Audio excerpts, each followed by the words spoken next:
in this house, the most dire, horrible events will face.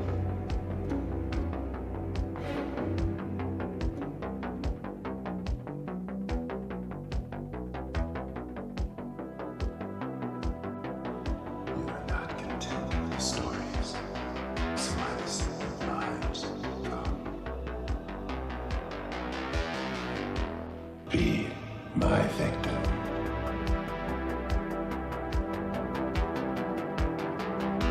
And through watching scenes of violence, through watching scenes of transgression, through watching scenes of horror. There's an enormous amount of sort of abattoir of excess.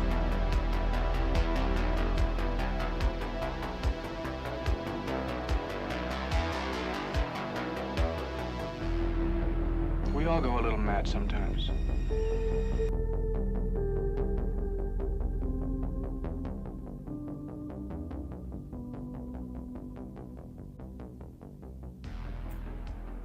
Haryan would be going absolutely mad if he were in here. However, He couldn't make it because he's locked up in the basement. yeah, no Haryan. But in the place of Haryan, we are blessed with a returning guest who is just backstage at the moment. So I'm going to bring him in. Hey, Trick, how you doing? Hey, I'm very well. Thanks for having me on. Yeah, it's been a little while since we've been on before. It was when was it? What were we doing? We were oh god, I can't remember the name of the film now. I have deleted that. Candyman. Did we do another one? We did Candyman. We did do another one as well, though, didn't we? Oh And my gosh, it was guys. after that, and it was the wrestling one that has deleted itself yes. from my mind. Was it See No Evil? It was See No Evil. Oh. That's the one. That's the one. All those memories flooding back. I thought I'd forgotten about that again. No one. Chat, do you remember See No Evil, chat? Where were you when no evil was seen? Hmm? When you saw the wonderful, weirdly well-read Kane dressed up like what can I say? Well, it was basically Sunday best, wasn't it? Given Kane standards. Sunday best and rubbing himself off in front of a suicide girl. Wow. That was wow. That was a special film, but you know. Was that one of the deleted scenes or something? Because I don't remember that. Have you wiped that from your brain? I must have. Tried. I have tried. You know what? Your memory is family friendly to match this stream. Oh, I'm impressed. I'm impressed. Oh, chat. I hope you're well. This is episode 61 of Double Feature Horror Show. Shaking up a tiny bit. We're going to get a little bit of democracy involved. Don't judge me for that. I will, of course, ignore any results I don't like. Because the first thing sounds like democracy. Yep.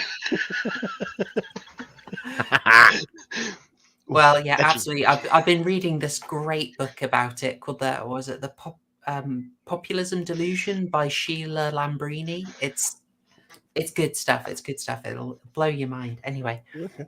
But we'll get a little vote on the upcoming topic.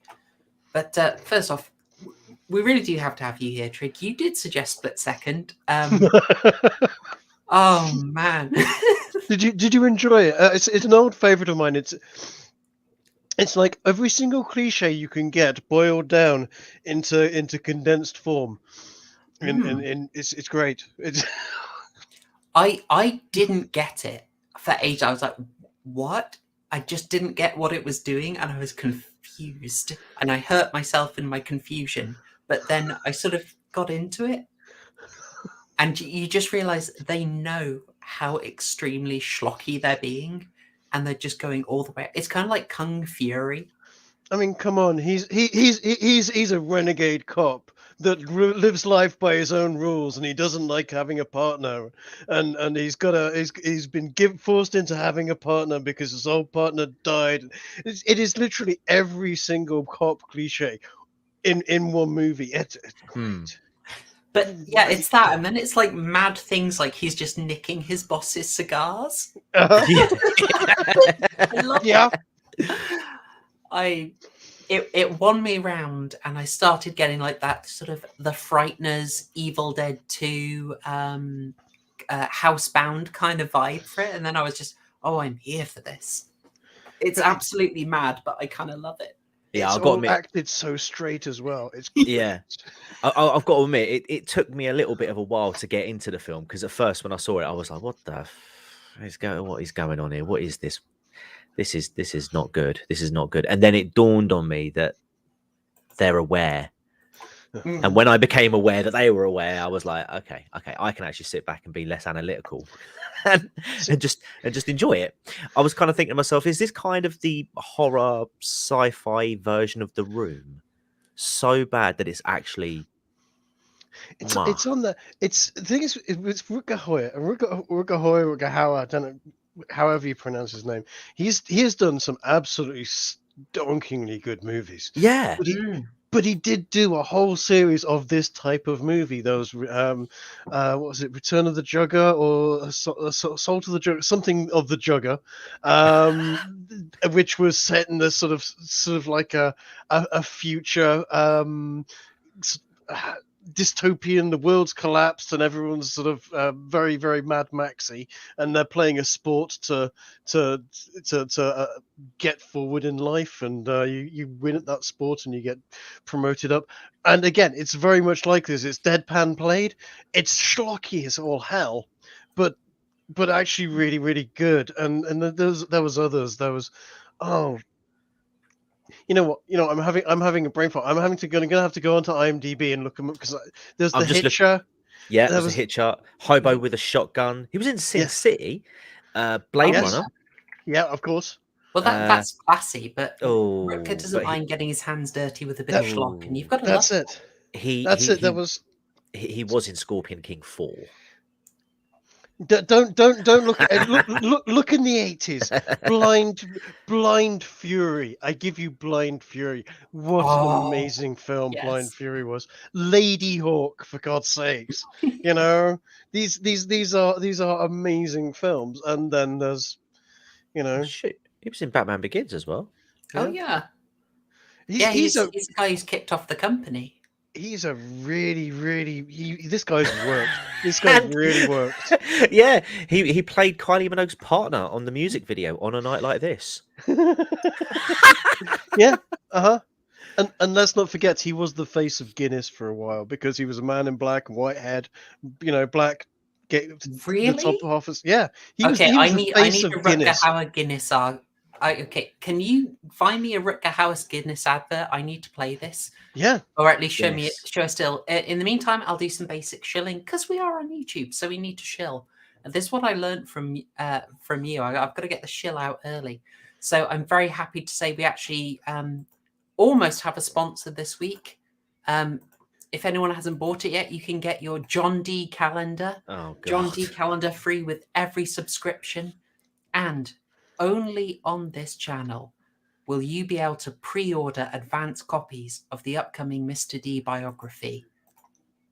Whilst you're waiting for the next John D cookbook, you can get your hands on his brand new autobiography, Top Chef. Oh, yes.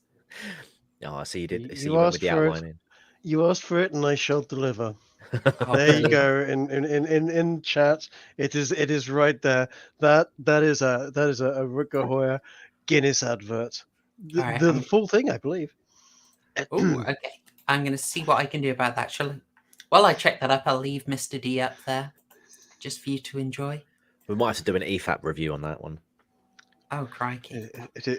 Minus the long man. The punchline was Guinness, pure genius, or something along those lines. Yeah. Okay, I think probably the fantastic. Best. I think the most. It's 13 minutes long. What is this?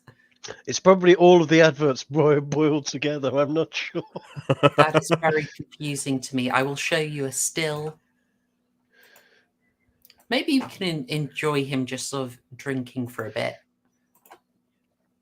No, we cannot. That's nightmare fuel. Wow. What the heck? What have we wandered into, Trig? It was a really surreal set of adverts, and they were wonderful. Look at that! Look at that!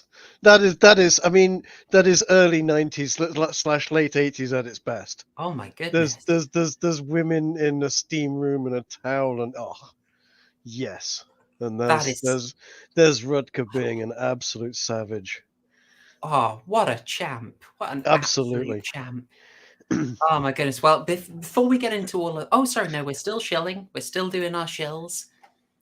So we got the fake products that it's going to be really weird if I ever actually get a sponsor. I'm hoping Shudder will one day, because I'm very happy to shill their service. One day it will happen. But in the meantime, we'll continue getting fake biographies and products. But how about yourself, TCG? You've got some shilling to do.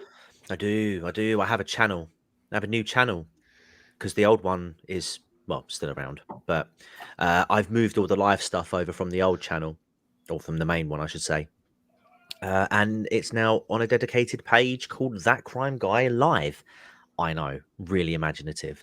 Fantastic. But we're currently on 22 subscribers. Let's get some more. Go over there, check it out. Chat, I believe in you. Come on, guys. I know many of you already have, but come on. If you can, sub again. Why not? Because Tell you what, guys, I'm going to drop the link in the chat. There is a link in the description. TCG, you got to show him some love. Good stuff. And please do. And we'll be... Well, we will won't... be. Have we confirmed it? We might as well. Confirm it, yep. The first live stream will be taking place on that channel this Friday at 9 p.m. UK time. We are going back to Florida, and we're going to have a look at some articles that have come out in the last week or so, and have a good old laugh at them. Come and join us. Good times, good times. And Trig, for yourself, anything you'd like to shill? All I've been doing recently, I've been taking a little bit of a break from the heavy political commentary, because you know what, it gets a bit much after a while. And ever since the little bit of aggravation that's been going off in Eastern Europe has started, it has been getting a little bit too much, and I've just gone, you know what, I'm out for the time being. I'm just going to play D&D. So I've been playing D&D on my channel for a little while now. I've been streaming those. I started actually DMing them for a while, because our DM just went, no, I'm tired, I need a break. Does anybody else want to take over? So I did a very sort of heavy 14th century spin on that era with the characters, dragged them over from their nice friendly fantasy world, and I'm subjecting them to Spanish Inquisition. And that went dark. Oh, Trig, do we have you? Horrible. There is no good. There is no. Everything's evil. How do we choose the right choice? It's either evil or evil, Trig. What are you doing to us? It's great fun. It's a trolley problem, but the track loops. Yeah, literally. Oh, good stuff. Good stuff. Okay, I will do my own shilling. I don't think I actually have. I haven't got the thumbnail up for it, guys. But I will say, last week on Thursday, I premiered my abortion themes in horror movies video. It is maybe not the polemic that people may have expected. Susan hates this video. She has shown it to no one. She has kept it locked in her basement alongside Haryan. But the people who did watch it gave really great feedback. I'm so pleased with it. Apart from a minor editing error, a screw up that happened in like the first 2 minutes and bugs the crap out of me. So I'm gonna like eventually re-release it with that fixed, but don't let that bother you. So if you haven't seen my video on abortion messages, pro and against in horror movies, then go and watch that on my channel. It's something I'm really, really proud of. Yeah, I totally agree with that. If you haven't seen it, go and check it out. If you want a proper nuanced take, right, with the politicization of that subject removed, this is the video for you, because it just looks at the pro and anti abortion themes, and I think you did a great job at like removing your own personal opinions of that, and I think you kept it very nuanced and balanced. Well chuffed with how that came out. Yes. And also more S Club 7 than you would expect to see in a video. Oh God, way too much more. Way too much. Dear God. Yes, yeah. So go and watch that if you haven't seen that already. And what else do I want to say? I've got to do it every time. Support the channel. We are monetized, even though we put out occasionally spicy videos that Susan is not happy with. We have memberships. We have Subscribestar if you want to leave Susan's pockets barren. I've got a link to my Subscribestar in the description. But as I said, memberships are live, and if you are supporting me via memberships or Subscribestar, I am going to leave the link in there. If you're supporting me via Subscribestar or memberships, you're going to get access to content a little bit earlier. You'll get some of the behind-the-scenes stuff. I released one of the Easter eggs that I buried in the movie because I figured it's probably quite hard to catch it. So I have fun hiding things in that, and you can enjoy it. Bilbo has pointed out absolutely rightly, skip for spoilers. I'm afraid one thing, that slipped by as well. Because it's an hour-long video, I'm afraid, with so much in it. How someone put it, you go a little Jack Torrance if you keep safety watching. So sorry for that. Hopefully, maybe I'll put some chapters in so that people can skip to the chapters and avoid spoilers. I think I'll go back and edit those in. You're not wrong. Anyway, so that you can do that on YouTube now. Yeah. More spice. Oh, you'll love the next video then. But let's not talk about the next video anymore. Let's move on to the topic of the next arc. Now, if this works, I should be able to release this poll. You should have a poll heading your way. Okay, good. Right, there should be a poll up now with the options I've considered. Has it come up? Have you guys got it? Yeah, okay, it's there. Fantastic. So I thought I'd walk us through some of the options. We've done so much. We've been doing our decades of sci-fi horror consistently. I thought I'd break it up a little bit and go through some of the options. So one thing I've wanted to do for a while that I think we're now in a place to do is meta horror. So these are going to be films that are horror films looking at the nature of horror films. They are challenging. They are interesting. They've all got really, really different takes on it. And I've wanted to cover Cabin in the Woods for an absolute age. It's 10 years old this year. But we had to do a heck of a lot of background watching.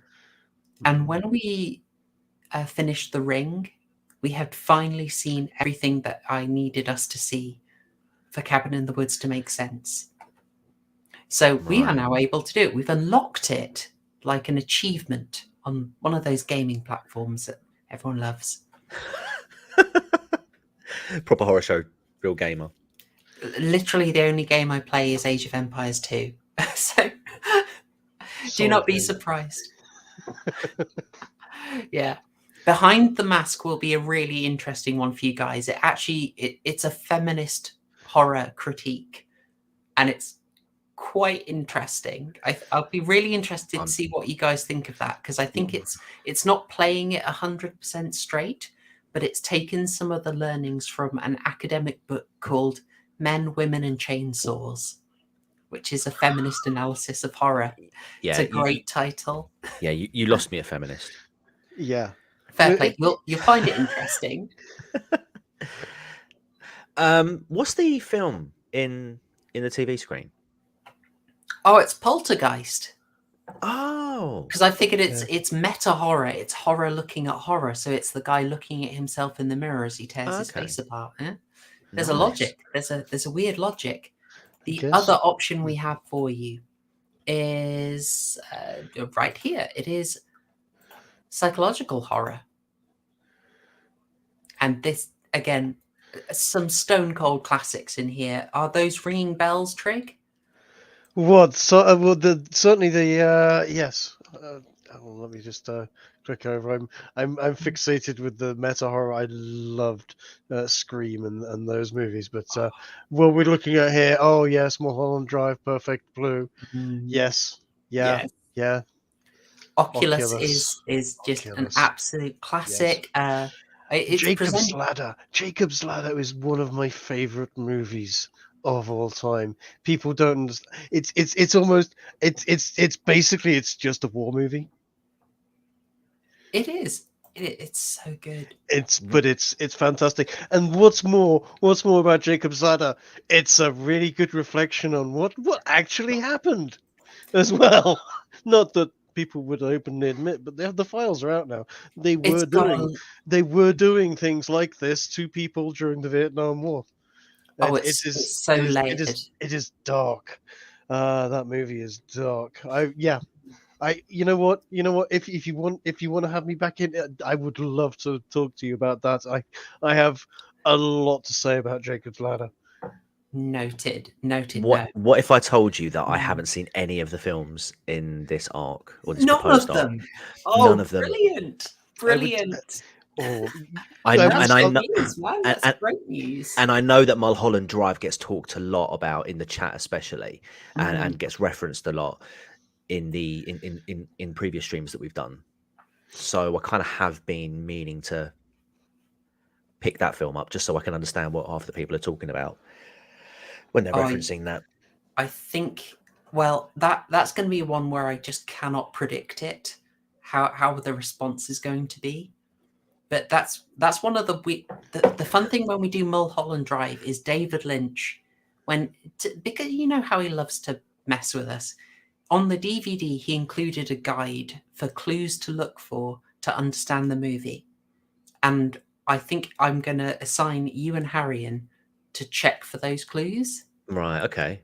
And see if it helps. But I will say no more. So psychological horror, it's going to be great. Trig, yeah, you'll be great for Jacob's Ladder. I love it. It's a spicy movie with a heck of a lot going on, and it's worth it just for the way to Silent Hill. To be honest, it is so good. And as I said, there's so much there that is basically real life. On top of that as well, it's without too much spoilers. It's it's set in the Vietnam War, and the shit that got done to the soldiers was horrendous. And yeah, this is real life and what happened to them in some respects. Very broad take on it, but yeah, no, I can talk for hours on that, because there's a descent into hell. There's all sorts of stuff. I don't start me on Jacob's Ladder. Okay, all right. I'll move on. I've seen it like 20 times at least. Oh, brilliant. So years. Yeah, I like Lost Highway. I feel that's the one I need to watch a few more times. On Lynch, I've watched The Elephant Man about 5 times, Eraserhead about 4 times. Mulholland's probably the one I've watched the most. Blue Velvet, I obviously love because of the Silent Hill influence, although it's very heavy-handed. Lost Highway, I've still not really got my head around that, but I found it absolutely captivating. We'll cram it in eventually. By the way, how are the votes looking? Because I can't actually see them on here. We've got 8 votes, but we've still got the third proposed topic to cover as well. So I imagine some people are waiting for that. Oh, fair play. Well, folks, I want everyone voting on this.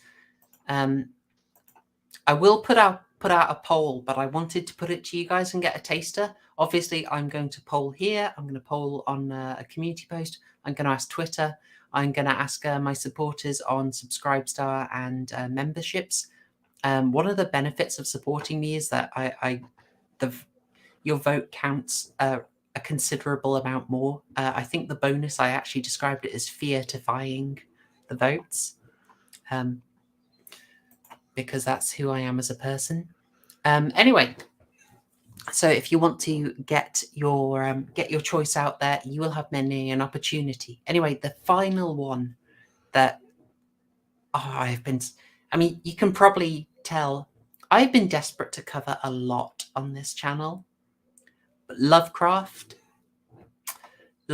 has been in since the beginning. And we've got some absolute amazing ones. Oh, absolutely. Uniquely in my system and only in my voting system can you vote many, many times and get them counted. It's true. So it's this innovative thing I do that is replicated nowhere else. So Lovecraft, really interesting. I was a little hesitant because a lot of the stuff with him is quite new, or it's kind of, how can I say, it's independent stuff that I don't think would carry well on a stream. So Oh, I watched The Color of Space very recently. Yeah, that was I an ha- odd film. I haven't seen it, so I'm just, people told me you've got to see this. I'm like, okay, cool.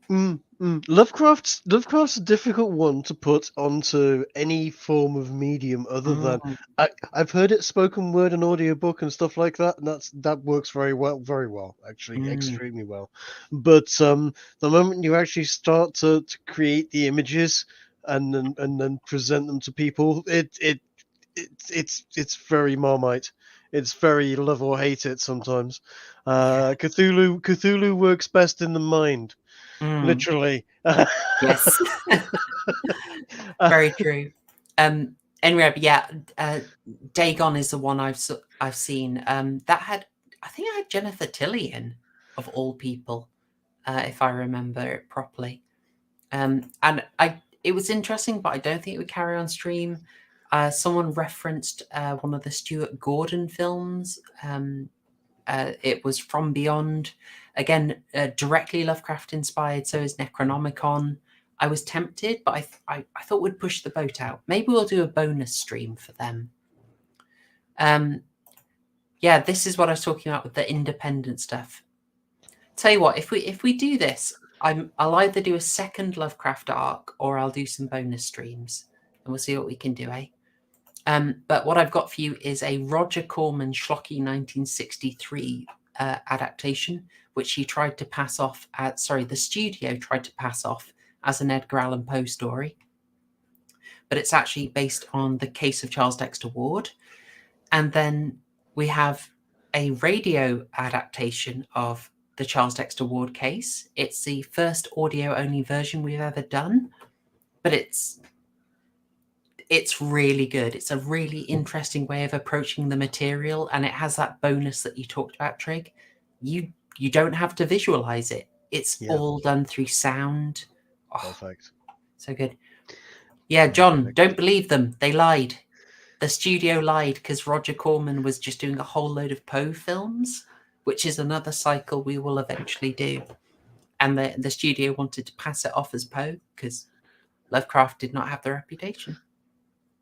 And then finally, we're finishing it off with In the Mouth of Madness because, do I miss an opportunity to do John Carpenter on these streams? No, I do not. Absolutely not. No. And it's one of my favorites. So those are the options. I will let the vote come in. I'll check in later in the stream, and I'll see how well doing. But you vote to your heart's content.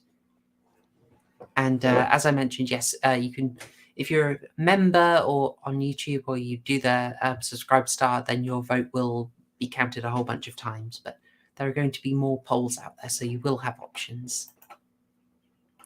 Okay, what's this? Yeah, he's having. Yeah, we could have done Reanimator as well. Oh, I don't know. I can feel that second Lovecraft arc coming on. That's Lovecraft takeover, maybe. That is all right. We should probably get onto the stream because we have a super nanny to appease. So get onto the stream. Sorry, get onto the film. Oof, sorry. We know what you meant. Don't worry. We'll get onto it in a second. A split second. Wait.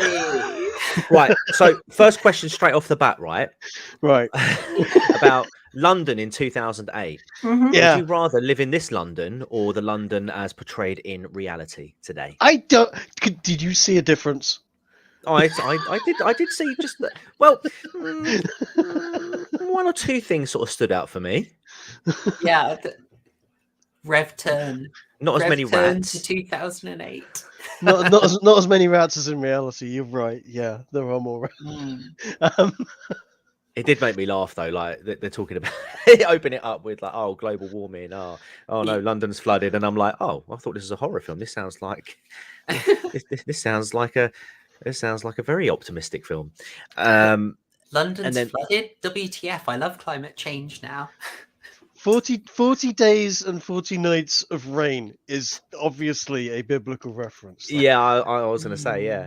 yeah, but the whole idea of it's an interesting one to sort of point out the zeitgeist, because you're talking about the early 90s. They're very much global warming. Climate change hadn't been a term used yet. It was very definitely global warming. And they were expecting, big chunks of the world to start flooding in. It's going to be, do you remember, the world's going to be flooded in 10 years' time, even though water has to come from somewhere for that. It was never going to happen. But Well, they actually put that into action in this movie. It was one of the few Well, where that shows. Anyway, I can tell you where that water was coming from, Trig. All right, it was Al Gore telling us that the ice caps were melting. Yeah, Isn't that the mountains were going to lose all their ice. I want to get Al Gore and I want to present him with a gin and tonic filled to the brim with some ice in it, and go, when that ice melts, is it going to overflow, Al? Is it going to show me that overflowing when the ice melts?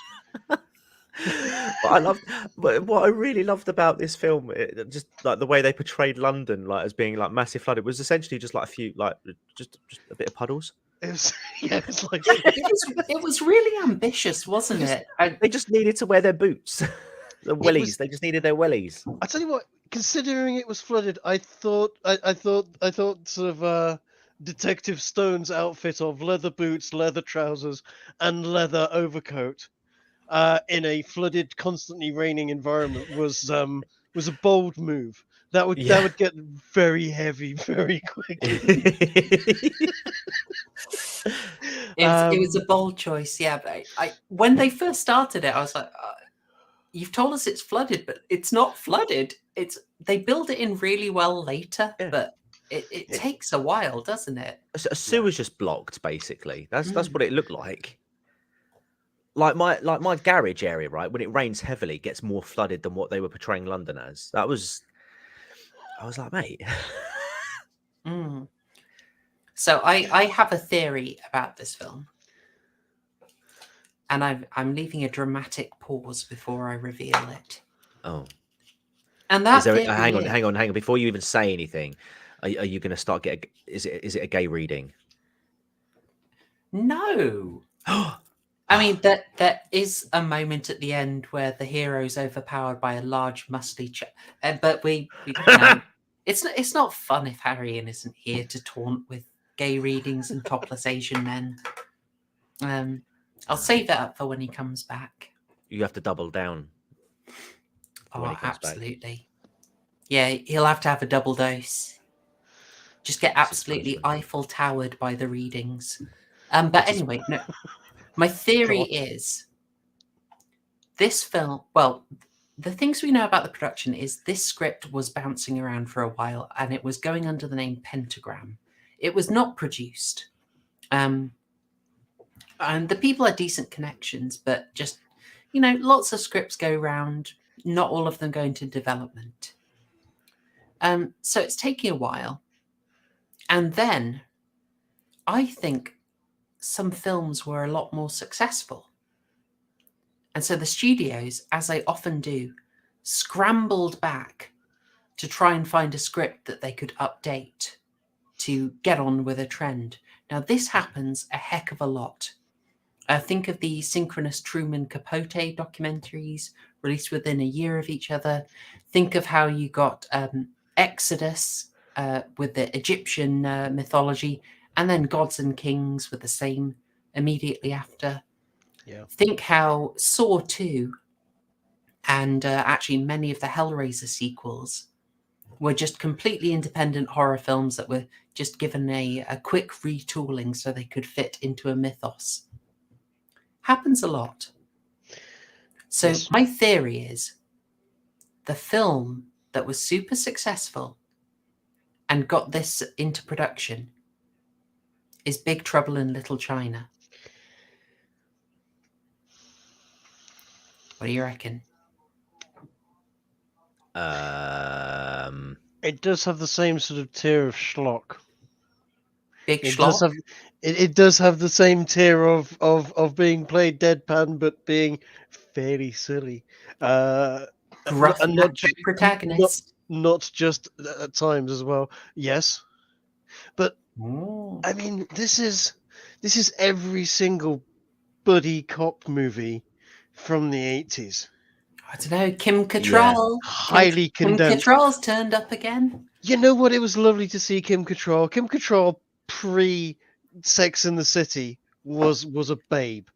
Yeah, and then Oh, she did Sex Sex and in the City, so just ruined that. You're just like, oh, no. Sex in the City absolutely ruined her. But you know what? Kudos to her, as well as being, in my opinion, the best thing in this movie. Where is she? Oh, how good is she there? That's her Star Trek 6 haircut. She had just come off Star Trek 6. Okay. Yeah. Mhm.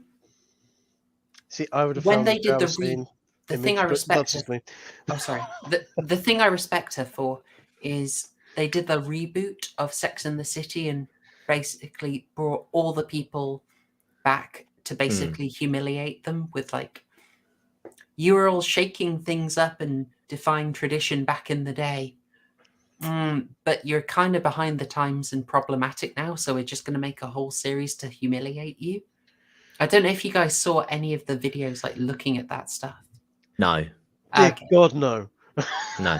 Oh, it's horrible. I was forced to watch a couple of episodes of that back in the 90s. And was like, oh God, this is awful. Stop making me watch this. You know, I'm going to go back and play my computer games. Yeah, the girlfriends weren't worth that. The writing was terrible. I could go off on one about the writing in Sex and the City, but yeah, it strikes me as really sinister that they just basically brought these beloved characters back for a punishment beating in the town square, where just the new Red Guard in the university just need to read out their crimes against the new regime. It's horrible stuff. They're humiliated. But Kim Cattrall said no. She wasn't down for it. And you got to kind of respect her. Fair play to her. Yeah, no, absolutely. I mean, Kim Cattrall was one of the best things of the 80s in general. The late 80s, Kim Cattrall was turning up in things like Mannequin and stuff. And this is me being a teenager in the 80s and watching films like that and going, oh, Yeah. I'm gonna hold that image for later tonight, kind of thing in my head.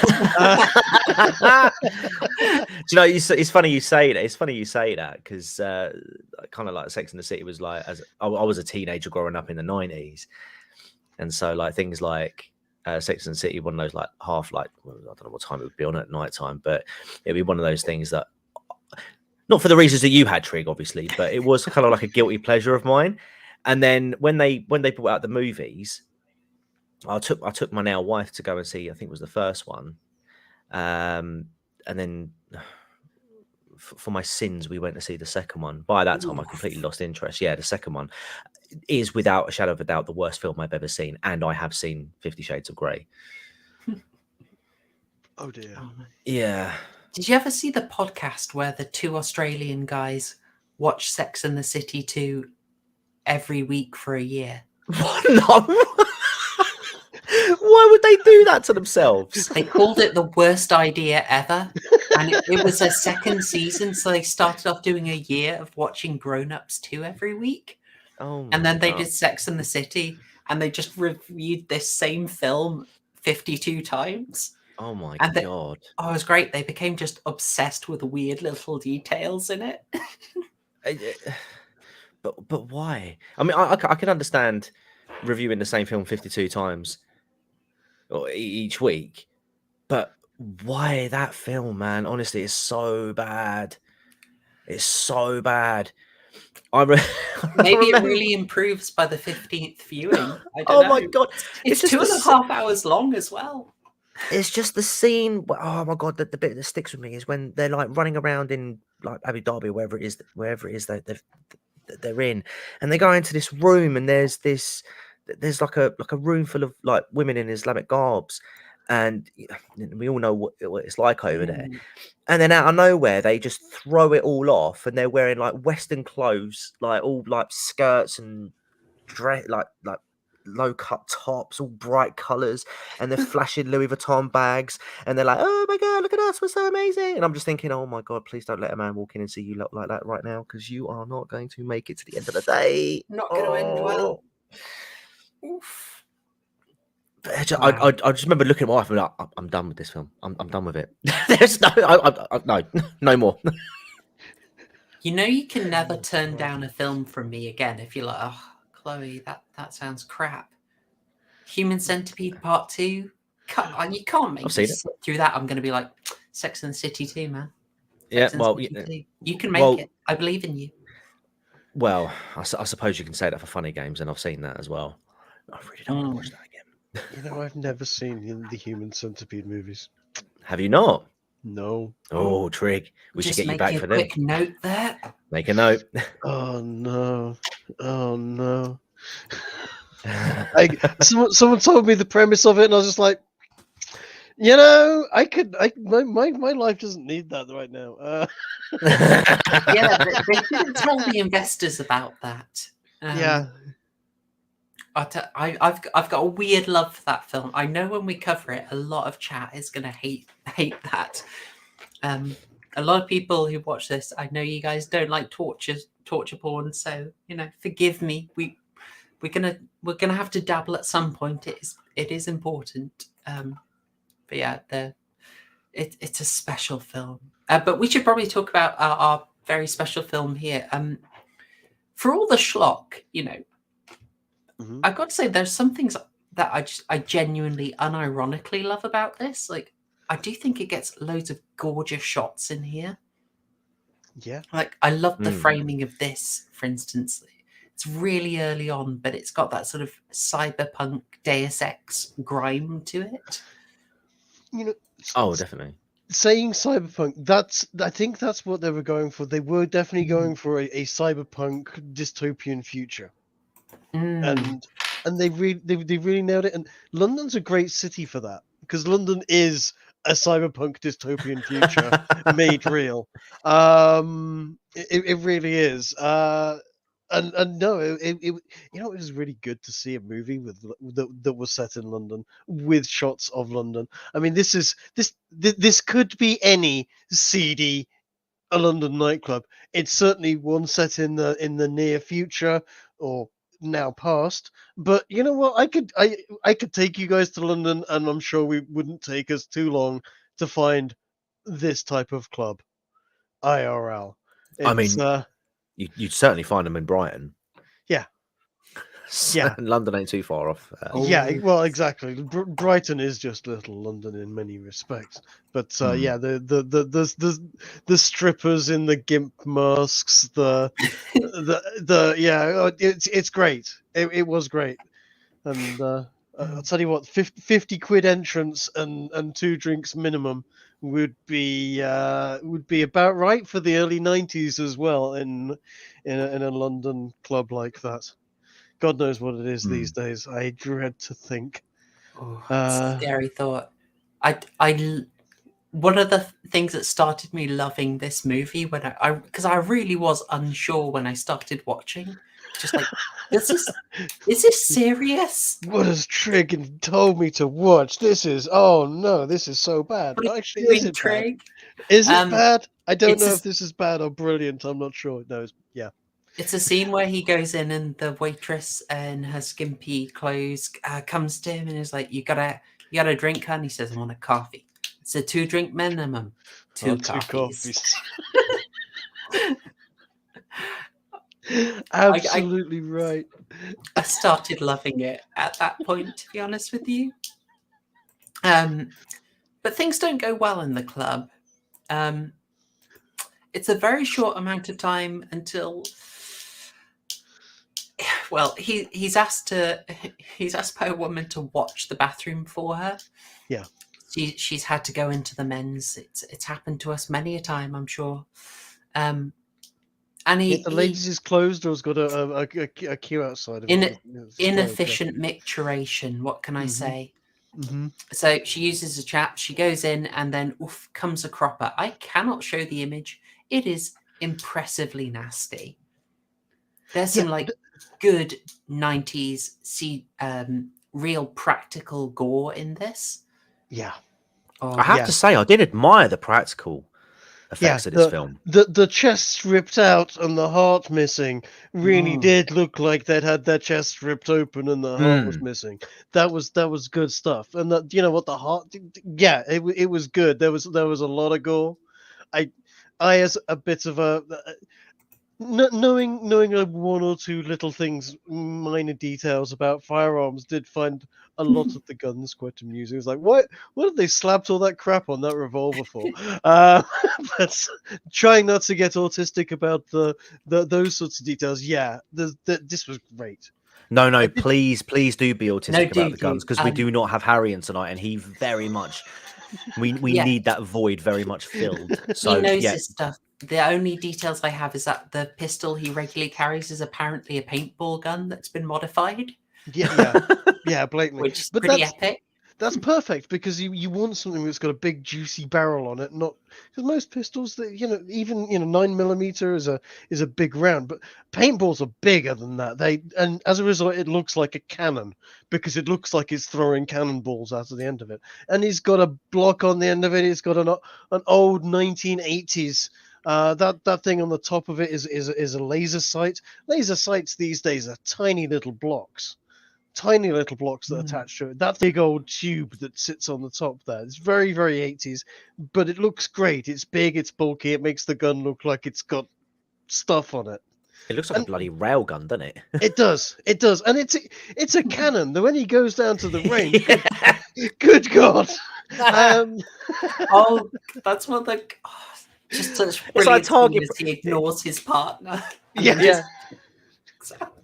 It's like target practice. You're doing target practice, isn't he? But the thing is, he's like, he just Americans he can point the gun in are direction. shaming us. I know, right? He can point the gun in any direction and shoot. It's just going to explode everything. Yes, is Yes, correct. Is correcting me, going 9mm is not a big round. What I mean by that is big in diameter. I mean, a 45 is 11mm, sure, but 9mm. I personally would say one of the most powerful rounds is a 7.62 by 25 Tokarev. That's smaller than a 9mm. Powerful as hell, though. There's a lot of differences, and there's a lot of things you can talk about depending on powder, and what the bullet is, and whether or not it's got a steel core penetrator as part of the bullet. 9mm I'm just going for because it's one that everyone's relatively familiar with, because it's in so much, it's used so much. It's a good round. There you go. Yes, have I proved my my gun nerd? She's saying no. No. Controversial. Oh, really? 9mm is not a high caliber round. No, it isn't. It's not a high caliber round. Wrong again. She's going at it. For a pistol? Really? Do you know the beauty of this, right? Is I ain't even going to get into this argument because I know nothing about guns. Yeah, Right. calm down. I'd- ballistic. Caliber. Tell me I'm wrong here. Yes, tell me I'm wrong. Caliber is literally the diameter or radius of it's basically the percentage of an inch. So a caliber, say a 38 caliber, is 0.38 of an inch. No, where's it start jumping? I did not say it was a high caliber. I said it was a good one of thereabouts. Getting dabbed on by Yanks. The Yanks don't know shit. This is going to be fuds again, isn't it? No, what I actually said was, if you listened, was the 7.62 by 25 Tokarev round was a high power round. I would also say that something along the lines of the 7.5. Oh God, what's the damn name of it? It's a new gun that just came out, which uses a 7.5 neck down 10mm round, which is an absolute rocket.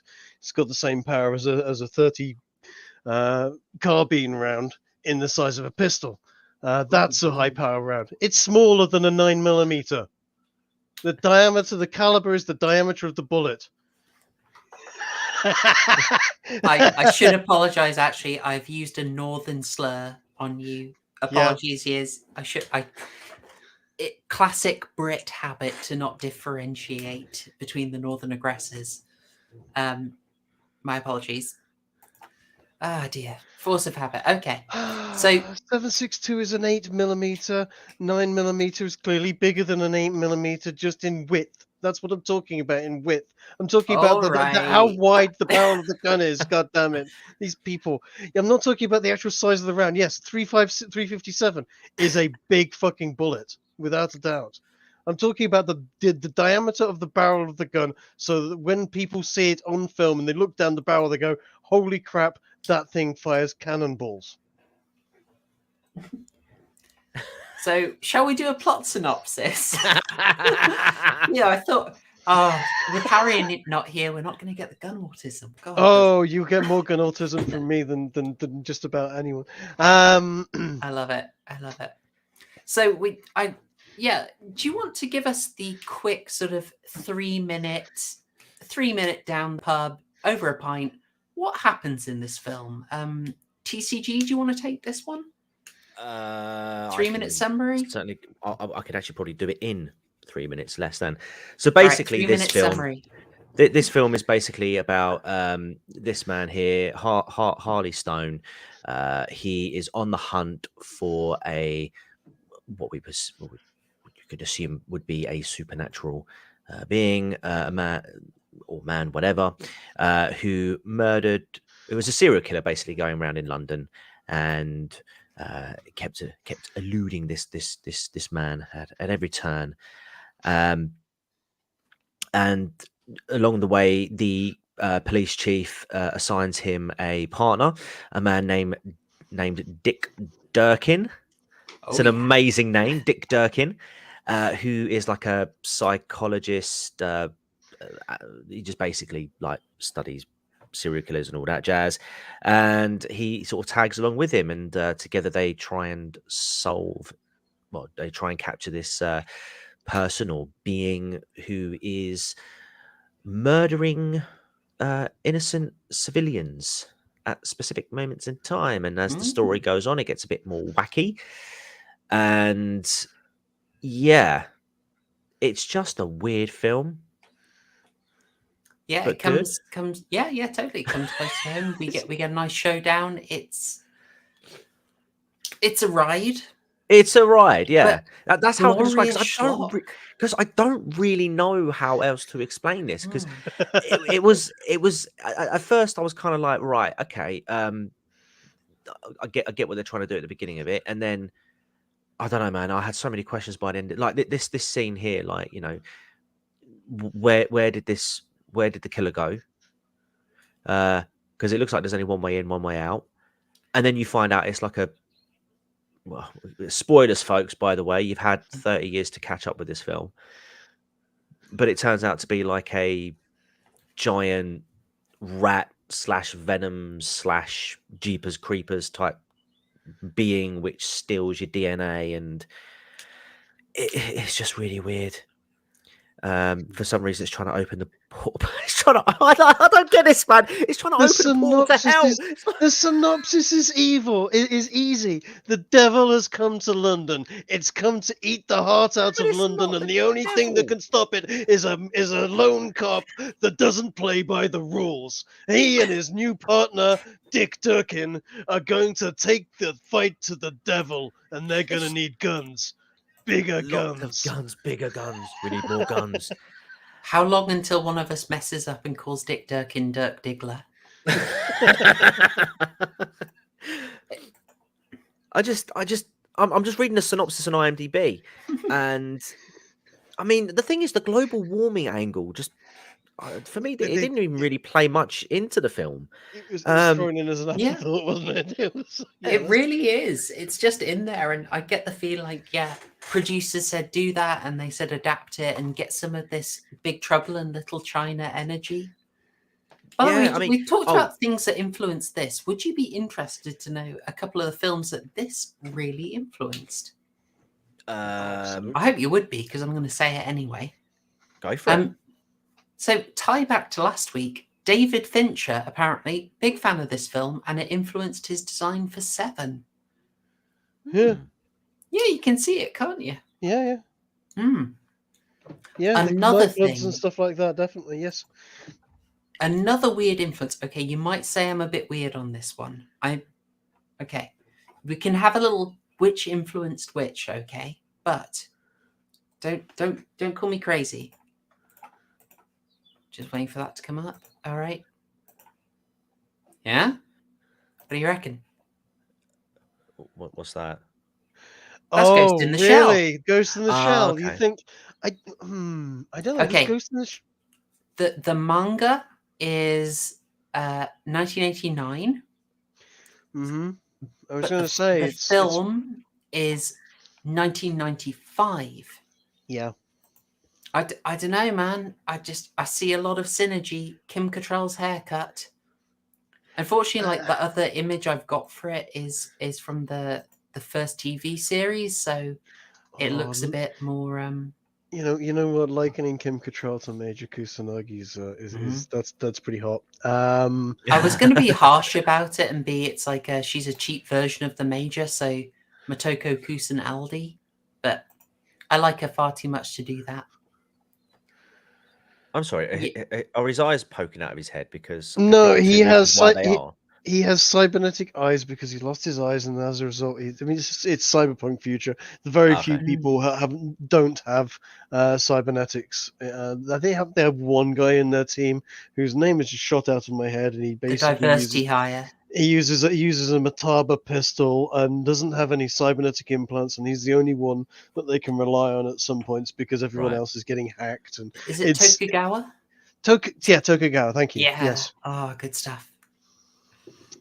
I don't know. It seems like an awful coincidence there. I don't know, man. Like no hate. It's all No. good. Right, honourable Fez. Anime degeneracy. No, Ghost in the Shell is absolutely awesome stuff. Barely any degeneracy in it. It really isn't. It's a really, really good series. That one. Got all the time in the world for Ghost in the Shell. Yeah, where's the movies heavy going, but it's good fun. The series is pretty darn good as well. I enjoyed it. I only watched the first season. Had some good stuff. You know, And it was nice that it didn't do any of the kind of pandering stuff that you expect.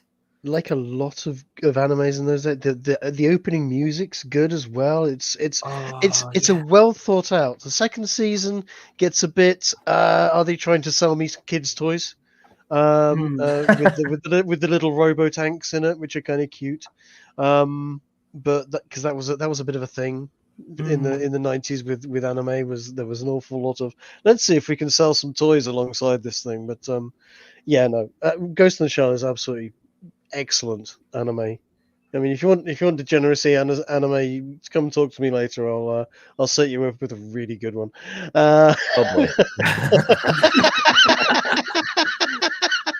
Family friendly stream, please. It's absolutely family friendly. It is just it's not hentai. It is just It's really, too family friendly. Shall we say it is really fan servicey?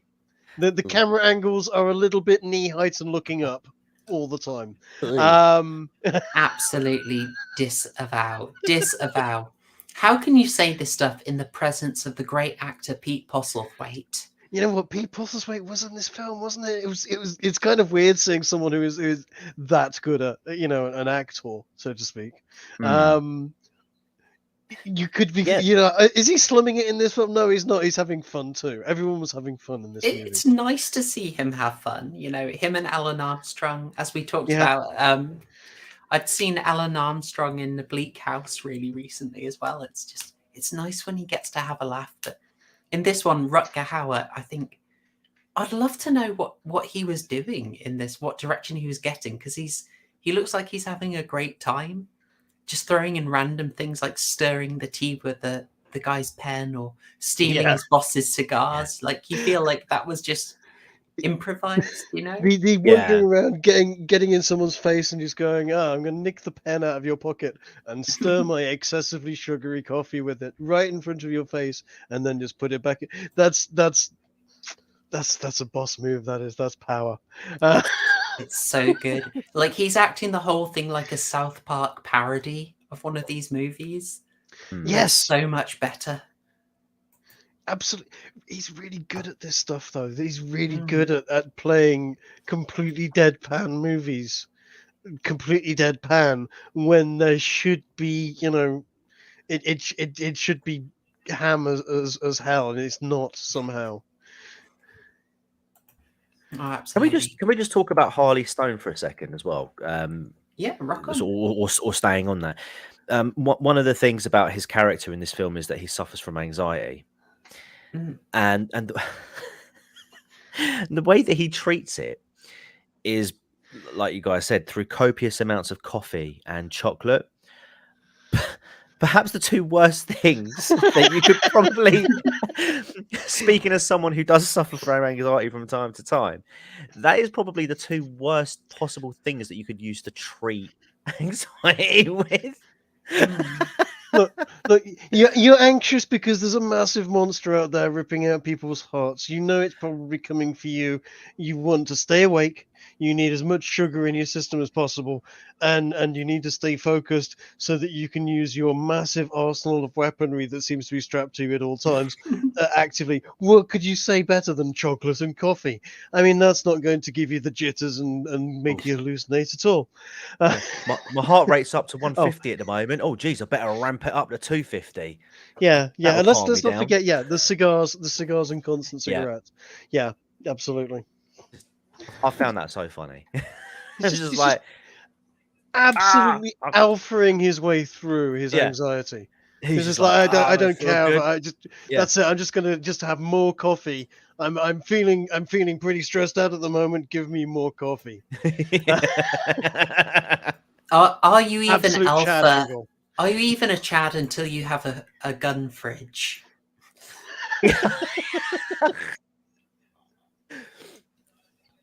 I He just keeps that one cold. Did you notice? Did you notice in the gun fridge? Did you notice what his ammunition was called? no. What His is it? ammunition was all Alpha Plus ammunition. Oh no, it's an attempt to rig the votes. Shocking, Dash. I mean, I'm happy either way, but interesting Harry monster. Them to come in here and say it to our faces. Yeah. Oh, I found that so funny. I love this film's details, like the fact that the chap has pigeons in his flat, and they just settle on the actors occasionally. He just and they're sat on like, his head. Yeah, when yeah, he's just asleep. like, no, we're not doing another take. That's perfect. We're leaving it in. I love it. Yeah. I love it. I love the fact that Kim Cattrall has come in there. She's this very attractive, well-dressed lady who's looking after children. She's a psychiatrist or psychologist. I'm not quite sure it covers the exact details, but she's looking after kids that need psychological help, and she shacks back up with him for the night and goes into what is totally a totally trashed apartment with junk everywhere. There's a half-built Harley Davidson in his living room. God knows how he intends to get that thing out of there. He's drinking cups of coffee that have been sat in the sink with a cigar in it. Yes. Yeah. And and it's filthy. He's sticking chocolates on the fridge door in a big heart. The fridge door is filthy, and she just pops one off and eats it. Oh, that was grim. Yeah. I don't know many women that wouldn't be like, it's good to see you again. But Jesus, you've gone downhill a bit. Is that the time? I've got a thing in about half an hour. It's been lovely catching up with you. I'm out of here. Yeah. I mean, if this is the kind of woman that she is in this film, I mean, I can forgive the haircut. She's definitely a keeper. If she's like, yes, absolutely.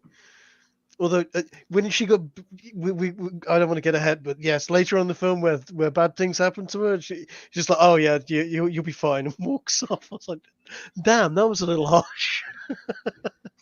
Her role in this is really interesting. Like, you just get the vibe that she was, 100% in on the joke as well, and was just rolling with everything, and just like Bruce Campbell, she's just throwing herself into it, and she's fine. So when they do get a little bit of the girl power, I did kind of wonder if the bit where she does get to do a little bit of action was a bit of a 90s production direction as well. You know, you had to sort of have the girl power a bit in the 90s. A little bit, yes. Yes, Bit it was Bit definitely a early in thing. the 90s for that, though, wasn't it? Well, it's in my mind, it's basically the after effect of Aliens is that studios were saying girl power, and they were kind of, but it was kind of pushed in a way that wasn't the natural way you got with Aliens. So you had see. things like the remake of Night of the Living Dead suddenly has Barbara, who was sort of a very typical, very feminine woman who, you know, really did need the chaps to do the fighting for her because she was scared out of her mind, becomes a bit of a Ripley clone. But yeah. Yeah, I mean, Ripley really did change the ethos, because before that, even in the 80s, you did have chicks in action movies, but it was usually archetypical, you know, bikini babe with machine gun, watch her shoot the gun, and watch how everything wobbles, and Well, yeah, I was and gonna say, then yeah. she'd scream and run off. Yeah. I was going to say, and- actually, yeah, the Running Man's a good example of that, actually. 'cause, Yeah. Oh, I mean, yeah. there's quite. I mean, here's the thing. There's like sex appeal, isn't there, yeah. around about this time? But they at the same. Sorry, Yeah. that came out a little bit too Inside voice, Trig, inside voice. indeed. But no, but there was though, wasn't there? I mean, around sort of like the 80s, 90s, there was this whole sort of like the women in films were more capable, but there was still that sex appeal that was in place, as well as the vulnerability as well. I'm thinking of like, oh, sorry. No, I was going to say, and as Trig was sort of speaking about it, I was my mind cast to the Running Man, which we should cover at some point, because Running Man, the female Terminator. lead, yeah, Total Recall. I mean, it's Yeah. like you've got a female lead who's like you say, and then you've got Sharon Stone, who's like Sharon does get a little bit Stone. of action, but Yeah. there's a story, a very specific story reason, and it's made clear like it's quite unusual that she would get involved in fighting. Yeah, I mean, Yeah. people are pointing out the good things. I think probably Terminator 2 is also a really big driver as well. I agree with that. Was it? Yeah, Mergu. Yeah, Terminator 2, absolutely a big driver. And I would say the Barbara that we get in the Night of the Living Dead remake is much more... Although, actually, I'm now thinking Terminator 2 was that 1990? Not 91, so it was a year before this film. I think the influence of that film was probably... I think Night of the Living Dead remake was 1990. I would say... Give me... it is 1990, crikey.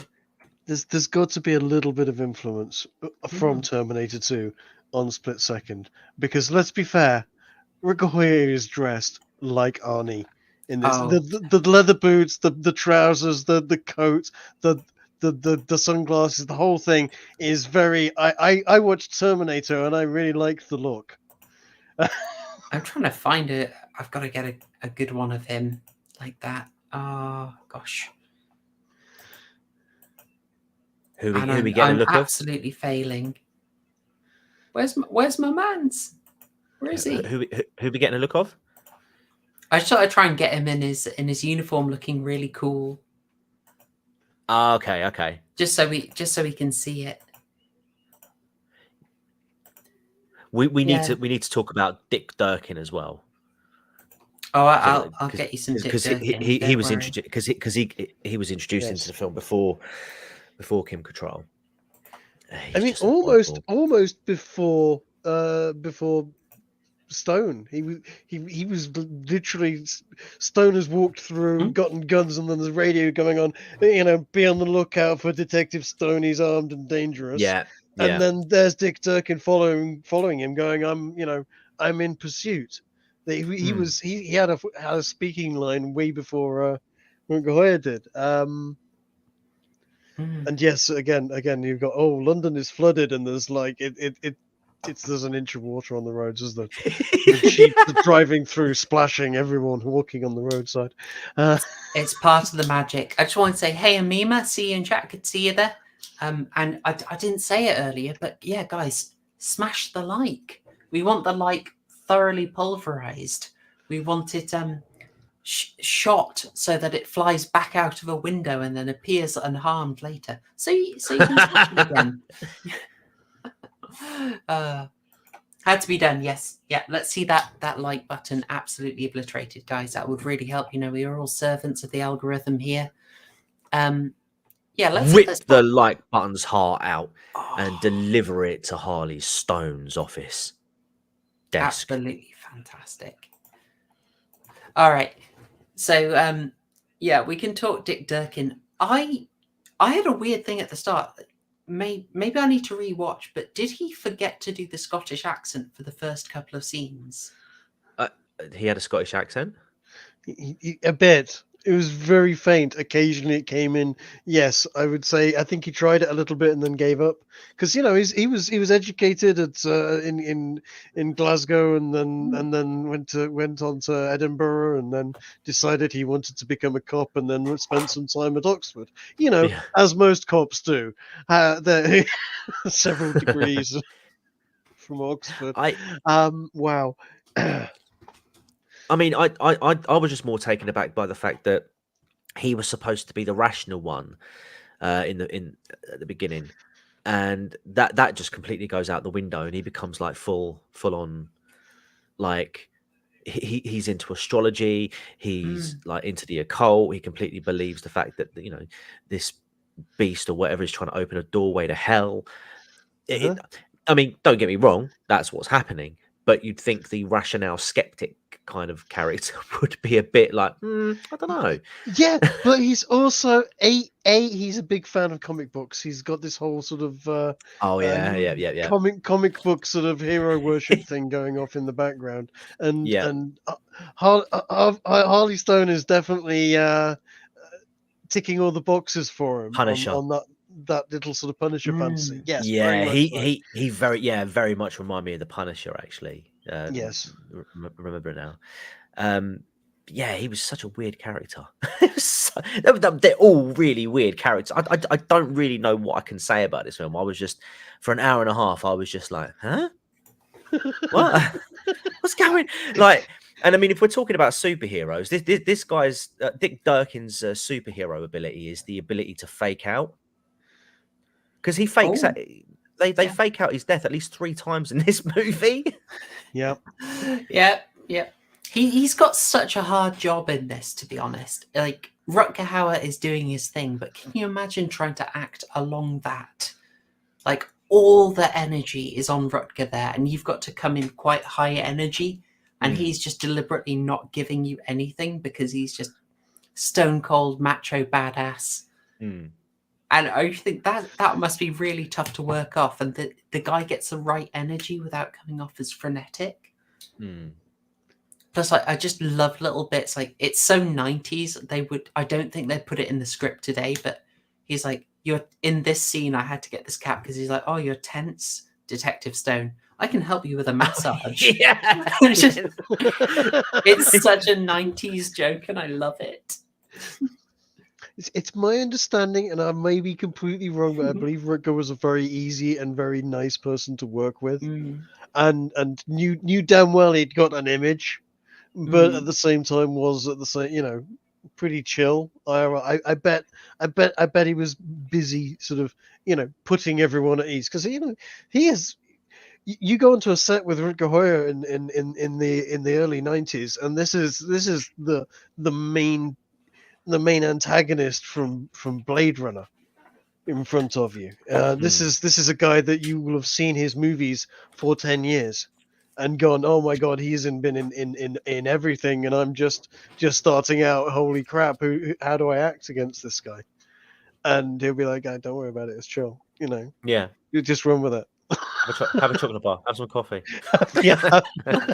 It's so great. He just soaks up punishment for the first half of the movie, and then he just is like, yeah, I'll be a badass, and it's so earned. Like, it's that moment, that lovely moment of bonding you have with a bro when you just go and raid a police station's armory together. I think it was before that. I think the bonding was happening when he walks downstairs, sees him asleep in the Jeep, winds the window down, and ties his shoelaces together, and then switches the alarm on. that is such a a schoolboy kind of prank move, it's untrue. And he's being pranked right there. And the fact that he's not roaring with laughter in his face and just going, are you coming? Get in the car. We've got stuff to do. Is just him deadpanning the fact he just totally pranked the guy, and the guy's there shuffling along with his boots tied together. And nothing was said about that. No, thanks or anything. No undoing the shoelaces scene afterwards. Just shuffles along, gets in the car, and they carry on deadpan. Brilliant. So I think he was accepting him. As the characters were accepting it right there, right at that point. That was relatively early on.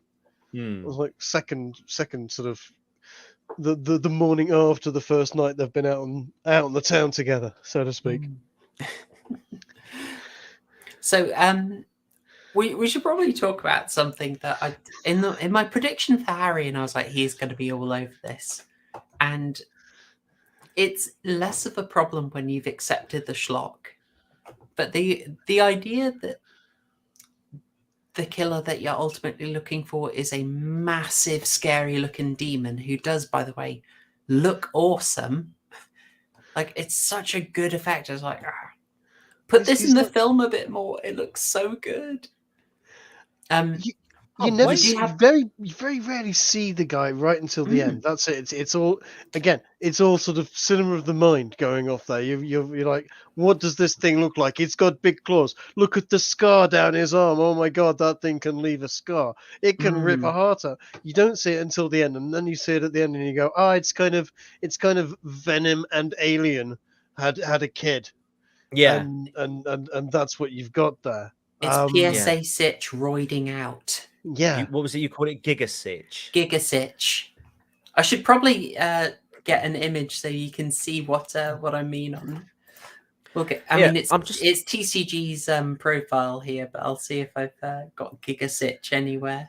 I'm just having a look at the IMDb and alternate versions. Apparently, the Japanese cut contains several additional scenes, mostly with Detective Dick Durkin's girlfriend Robin, who he mentions in the film. That's right, because Harley's like, "Have you ever had sex?" And he's like, "Yes." Yes, like, I get laid every night. I get laid every night, and they're like, "Really?" He's like, "Yes." Yeah, and then I do a 5-mile run in the morning. So what? Yeah, the hell? yeah. But apparently it's got like the girl, the woman who plays Robin, Roberta Eaton. Apparently, is credited in all versions of the movie, but all her scenes were cut from all versions, but the Japanese one. The extended cut has been the extended cut has been released on DVD in Germany. Oh, and the additional scenes on Blu-ray in the UK, so you'll be able to see them if you've got the Blu-ray. Man, that's not fair, man. The Japanese have all the fun. Many such cases where it happens, I'm afraid. Alas. Yeah, so we do run into a slight problem with this, and it really does only occur at the end of the movie. And it's very relevant to the first scene in the club and also to this scene. So oh my god. We've seen the demon get in and kill in the club. Yep. Then, as we said, the demon sort of stalks Stone back to his home and attacks him in the apartment. He originally thinks that he's attacking. Oh gosh, what's her name? Kim Catrall. Oh, it's what's her name? Oh, do you know what it's We'll called? go with Kim Catrall until we get a name. Yes. Sorry, folks, this happens every time. Michelle. Michelle, yeah. And it's a 90s, so there's boobs, Always helps. Boobs. And then the real attack is elsewhere in the apartment. Mm-hmm. And at this point, you're still thinking this is a regular serial killer obsessed with the occult. And so when Dick Durkin here comes in and gets his clock cleaned and he's shot out. Oh, yep. You just realise afterwards at the end of the film, wait a second, this demon used a gun? Yeah. What? It tore the back of the guy's Jeep open with his bare claws, like it was a paper bag, and removed the shotgun from it. I mean, it's like, oh yes, I can cut a man in two with my bare hands. I'll use this shotgun. I Even just though find it so weird to think of him using a gun. I'd like to see him actually try and get those gigantic spiky claw hands onto a pistol grip and Yeah. through the trigger. And also, can we just point out as well that later on in the film, well, we'll call it Giga Sitch, ties up Dick Durkin Yes, with Yes, those quite- like quite intricately, get doesn't it? yeah, I know. And I'm like, with those like Edward Scissorhand like digits, mate. No way. I mean, he's been practicing a long time. You know, he knows how to use those hands very well. We've seen Edward Scissorhands; he can cut a mean fence. You know that guy could do a privet hedge quite well. But yes, those claws. Yeah, apparently he can tie quite a neat knot with them. Yeah, you do have to think back and just realize, like, okay, so this 9 foot tall Giga Sitch managed to get into a club and everyone's just sort of chill with it. Like, I mean, it it's was a wonderful. bondage club. Oh, that is some amazing lore. If you're just like, yeah, that's why. That's why. Yeah, why not? Why not? Yeah, they just think he's covered head to toe in latex. Yeah, sure. I'll go Class with that. outfit, dude. Yeah, nice. Yeah, that's going to be a deleted scene. It'll be Dick Durkin's girlfriend being like, "Oh, how much talc do you need to get into that?" Oh my god, I'm just looking at the quote. Sorry, I'm going sort of bouncing around at the moment on the film, but I'm just it's just at the beginning of the film, wasn't it? When he's walking up to the that nightclub and there's that dog barking, that Rottweiler, and it says in the quotes, Stone walking up to a barking guard Rottweiler. He takes out his badge and shoves it in front of the dog. Police, dickhead. Calls a dog a dickhead. The film is full of charms. I mean, let's see. Who was it? James, I think you asked whether you should actually watch it. Yes, you did. You know, if you like a bit of schlock, if you liked Evil Dead 2, if you liked Brain Dead, if you liked Kung Fury, I think you'd enjoy it. This film is a really good time. And one of the best things about it is it doesn't overstay its welcome. It's 90 minutes. It doesn't drag it out at all. It's just moving. It moves really quite fast. Yeah, it is not. It's not 2.5 hours of ordeal that you're sat there going, you know, this was schlocky. It was fun for an hour and 45 minutes. I'm now sick of this. No, you're in, you're having fun, you're out again, which is, you know, that's a good time. That's always a good time. Get some great gore as well. Such great gore. Yeah, very much so. Practical effects. I will keep on saying this. CGI is ruining the practical effects and stuntman genre, and the 90s is where we start seeing the end of it. But yeah, this is great. This is great stuff. These days, we'd see some crappy CGI overlay over some poor tart that's lying on the ground, and it wouldn't be the same. There'd just be lots of ketchup everywhere. It's like this is great work. So if I'm guessing right, what they've probably done is use your sort of skin toned model putty there to give him a really good covering, because that's how you build the depth for the cuts, and then you've splashed all the Ben Nyman claret all over him, and I think you can actually see 2 different kinds of blood in there. So they've gone for a more congealed blood right in the cut, and then they've used the fresher stuff splattered all over. So it's Ben Nye, isn't it? Not Ben Nyman. I'm thinking of Andy Nyman, also a very interesting chap in the horror scene. But it just looks so darn good, this bit. This scene is were you counting this as one of the death fake outs for Dick Durkin, TCG? Yeah. So the first one obviously was the shotgun through the window.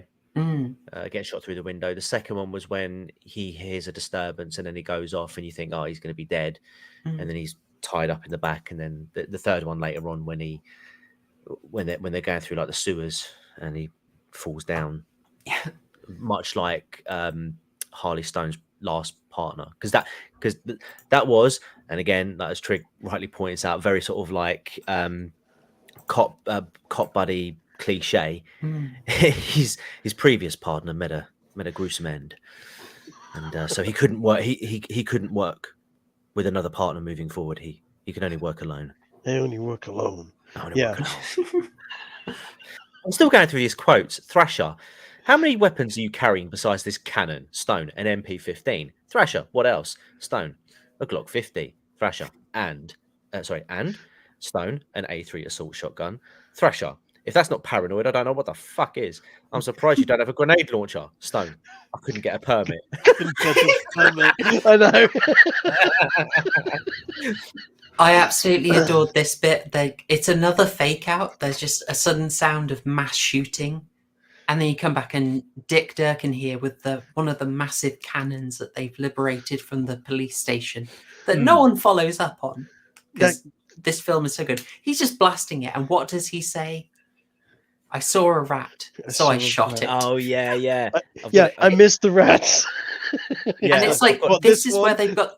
This is a bit where I think he really earns Stone's respect, because it's like the banter is back. It's like, I shot your kitchen up.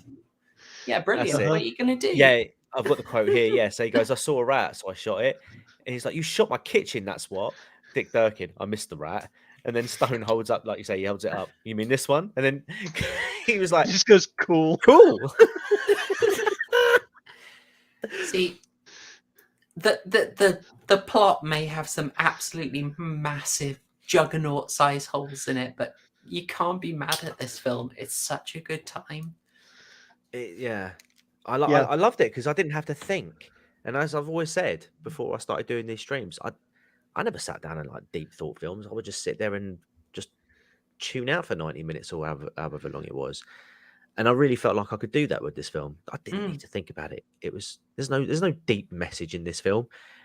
It's just a bunch of actors having a good old time, and it really showed. Yeah, they are having good. I mean, even with films that do have the deep reading, but I know I do it, but other people don't have to obsess it. I mean, this stream would not be fun if there were two other people who thought exactly like I did. Like, you wouldn't get anywhere. Like, I mean, do you think your enjoyment of Alien was reduced by not seeing the anti-porn messaging in there? Like, no, it's a great film. That's just a bonus. I don't know if I was going to say anti-porn messaging in Alien. If you watch my abortion video, I cover it briefly. I will have I'll give. Yeah, I go over it enough in there. It's a subtle element. It's so missed easily. Okay. But yeah, as I say, these things they're in there, but they're a bonus. Speaking of bonuses, one thing I liked about the scene is I kind of saw this as a retort to the earlier scene that had me absolutely losing my marbles when Stone just shoots a pigeon with the hand cannon, and it's right next to Durkin, and the pigeon just sprays all over him. Was it a pigeon or a rat? I thought that was a rat. No, it was a rat. He just literally earlier scene. Because he quite explicitly says to Michelle, "I can't shoot pigeons." Yeah, it's a rat. And apologies, sorry, it's a rat. Okay, so it's he a rat vaporizes that rat. That rat is gone, and I'm sorry, I don't think they can do it in any country. Cops can't just be wandering around blasting the crap out of stuff for no particular reason. You start firing guns, someone's going to have to fill out a lot of paperwork for it. Like, that was a rat, I killed it. Isn't going to cut it, but that's okay. It's fine for Harley Stone because he doesn't obey the rules.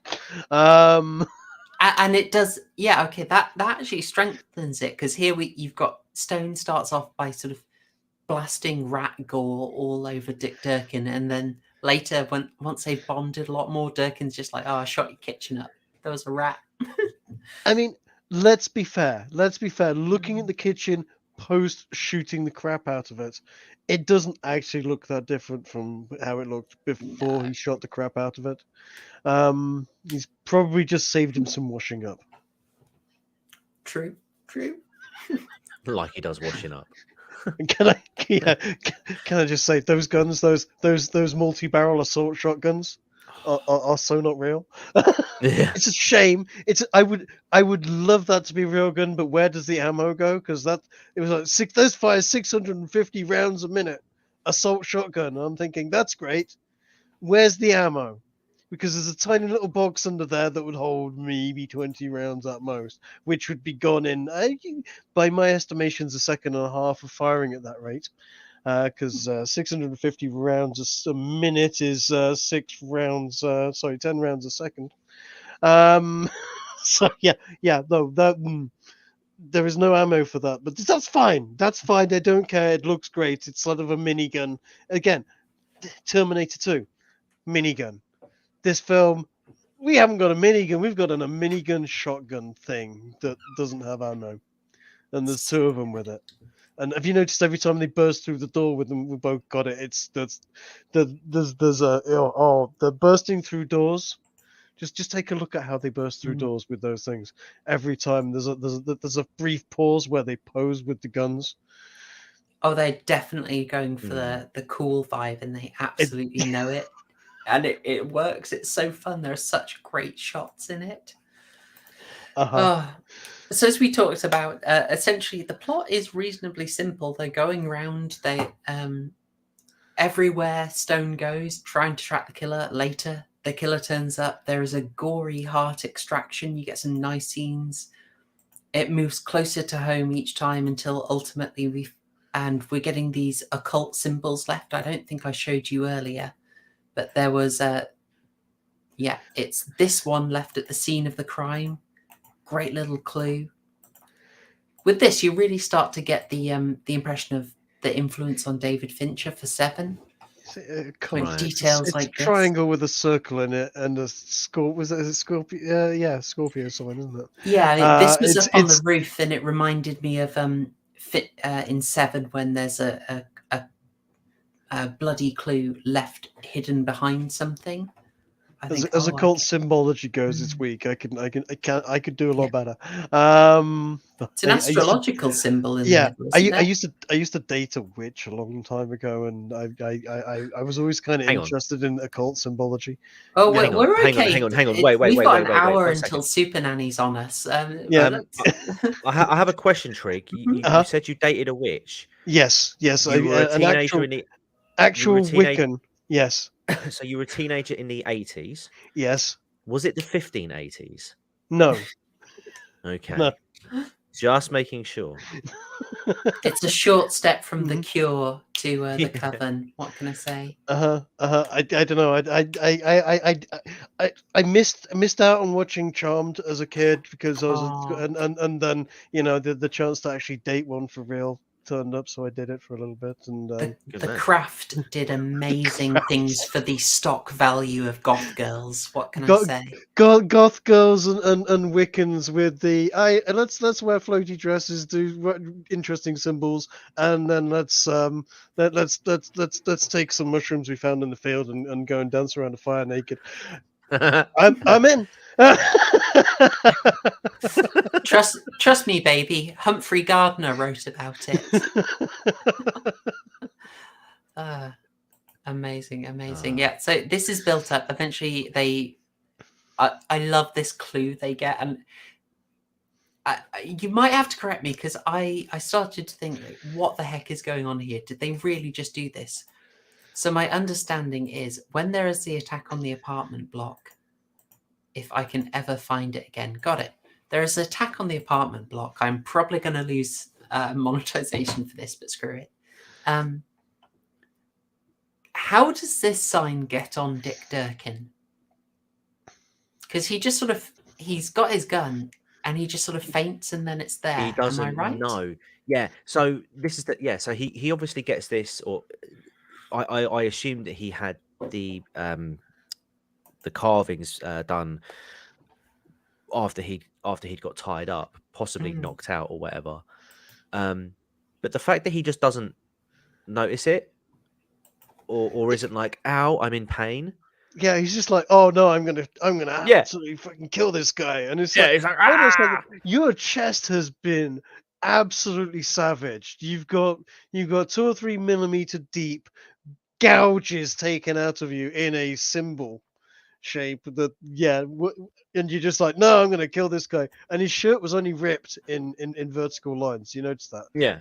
How you do a circle? How you rip a circle in someone's chest and only vertical lines? I don't know. But it's a Well, it's a skillful demon. to be fair, Gigasitch can also hold a shotgun and tie people up. Precisely. So Oh yeah. He's surprisingly dexterous. Or yeah, we haven't seen what we haven't seen is he may have 2 little baby arms that sort of come out that are normal hands that can do all the dexterous stuff and then just sort of slide back into his body. We don't know. We didn't see it. Just because we didn't see it, it might it might have been there. It was there's always You're no- dark. like the king of fan fiction for this film. He's just writing around. How did he get in the club? Oh, they thought it was a latex skin suit. How did you design baby arms? Baby arms, of Oh, course. you should be a script consultant. I've been DMing a lot of D&D recently. I can come up with whatever nonsense reason for MacGuffin you like at the moment.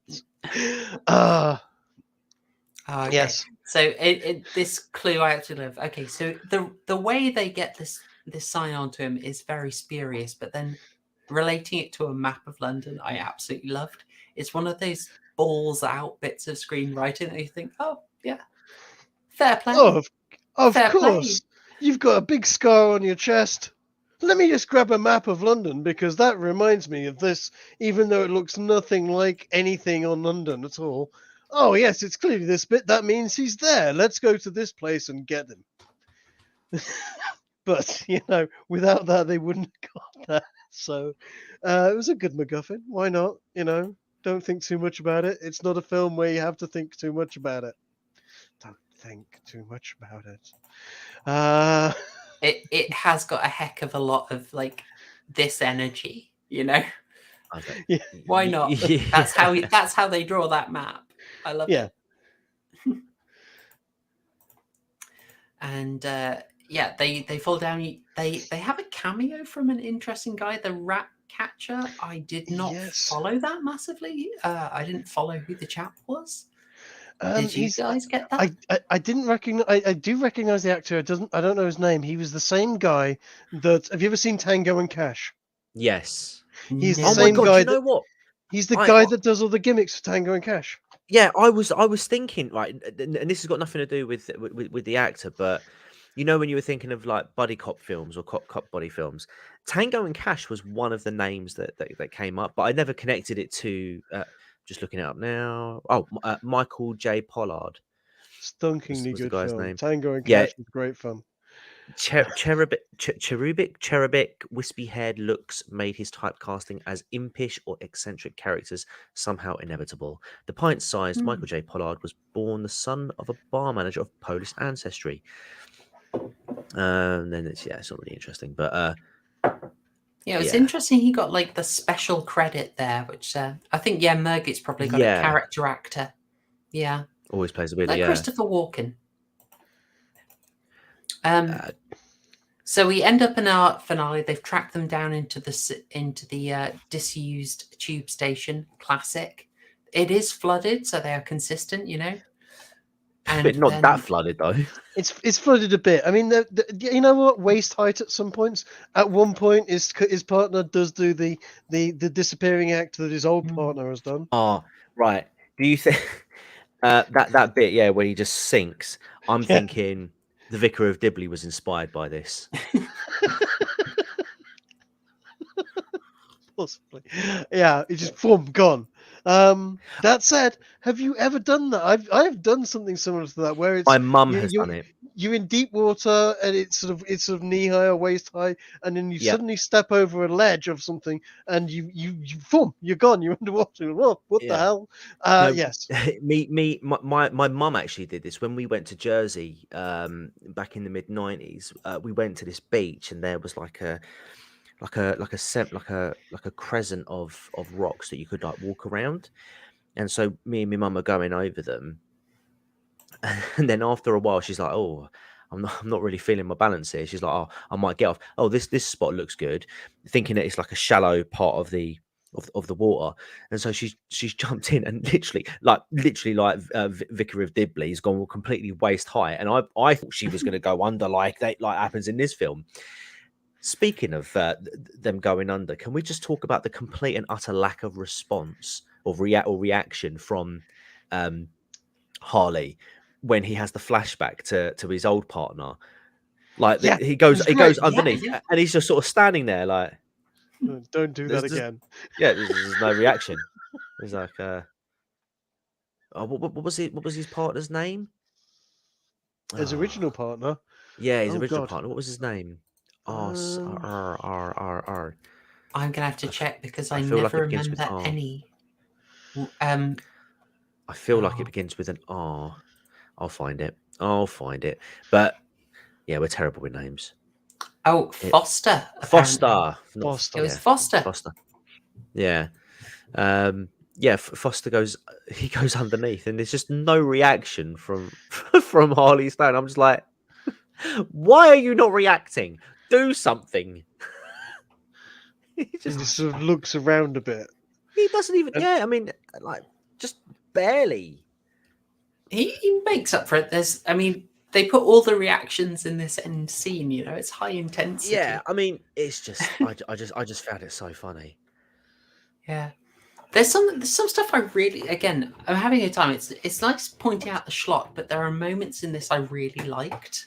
So I genuinely thought was just unschlockily good. Like I like Dick Durkin pointing out that there's still a magical aura around Michelle here and the circle of light that shouldn't be broken. Circle of life. Yes. I like that. I loved the shot of I think we did show it earlier of when Michelle is on the top of the tube and the claws are scraping through the top of the train. I thought that looked absolutely amazing. It did, but 2 seconds later, there's just a hand sticking up in graspy, sort of just ripping along the top, which looked hilarious. Yeah, it was- they do hold it a bit too long on that angle, and you can see how they're doing it. But It's clearly a hand on a rail. Yeah, just running along. But I don't know. I don't know whether it was bad or good. It just sort of it was within the keeping of the film being a bit yeah, fun. there's also the moment that you get Stone and is being such a badass the whole film. He's got his glasses on. But it's at the end that the demon comes up from behind him. Get your readings ready, folks. And the hand goes round and the glasses are pulled off. And there is like a real moment of vulnerability here. Yep. That's quite that nice. big, he's at waist height. That big black hand has got him by the top of the head. You know, it was only a turnaround and anyway. Oh no. No one photoshopped the sofa in there. But yeah, it's a genuinely good technique. It's the classic when you're seeing a character's eyes for the first time, it is a big sign of vulnerability and connection. And he gets to do that for this, and it's a nice touch that they added. I'll tell you what, you get to see some detail in that claw as well. And when I rewatched it, I actually rewatched it again today, I noticed those claws, if you look at the end of the fingers, they're not just straight talons, they come back and underneath where you would have the first knuckle under your finger. Essentially there's a hook there, and that uses that hook to catch his glasses and pull his glasses off.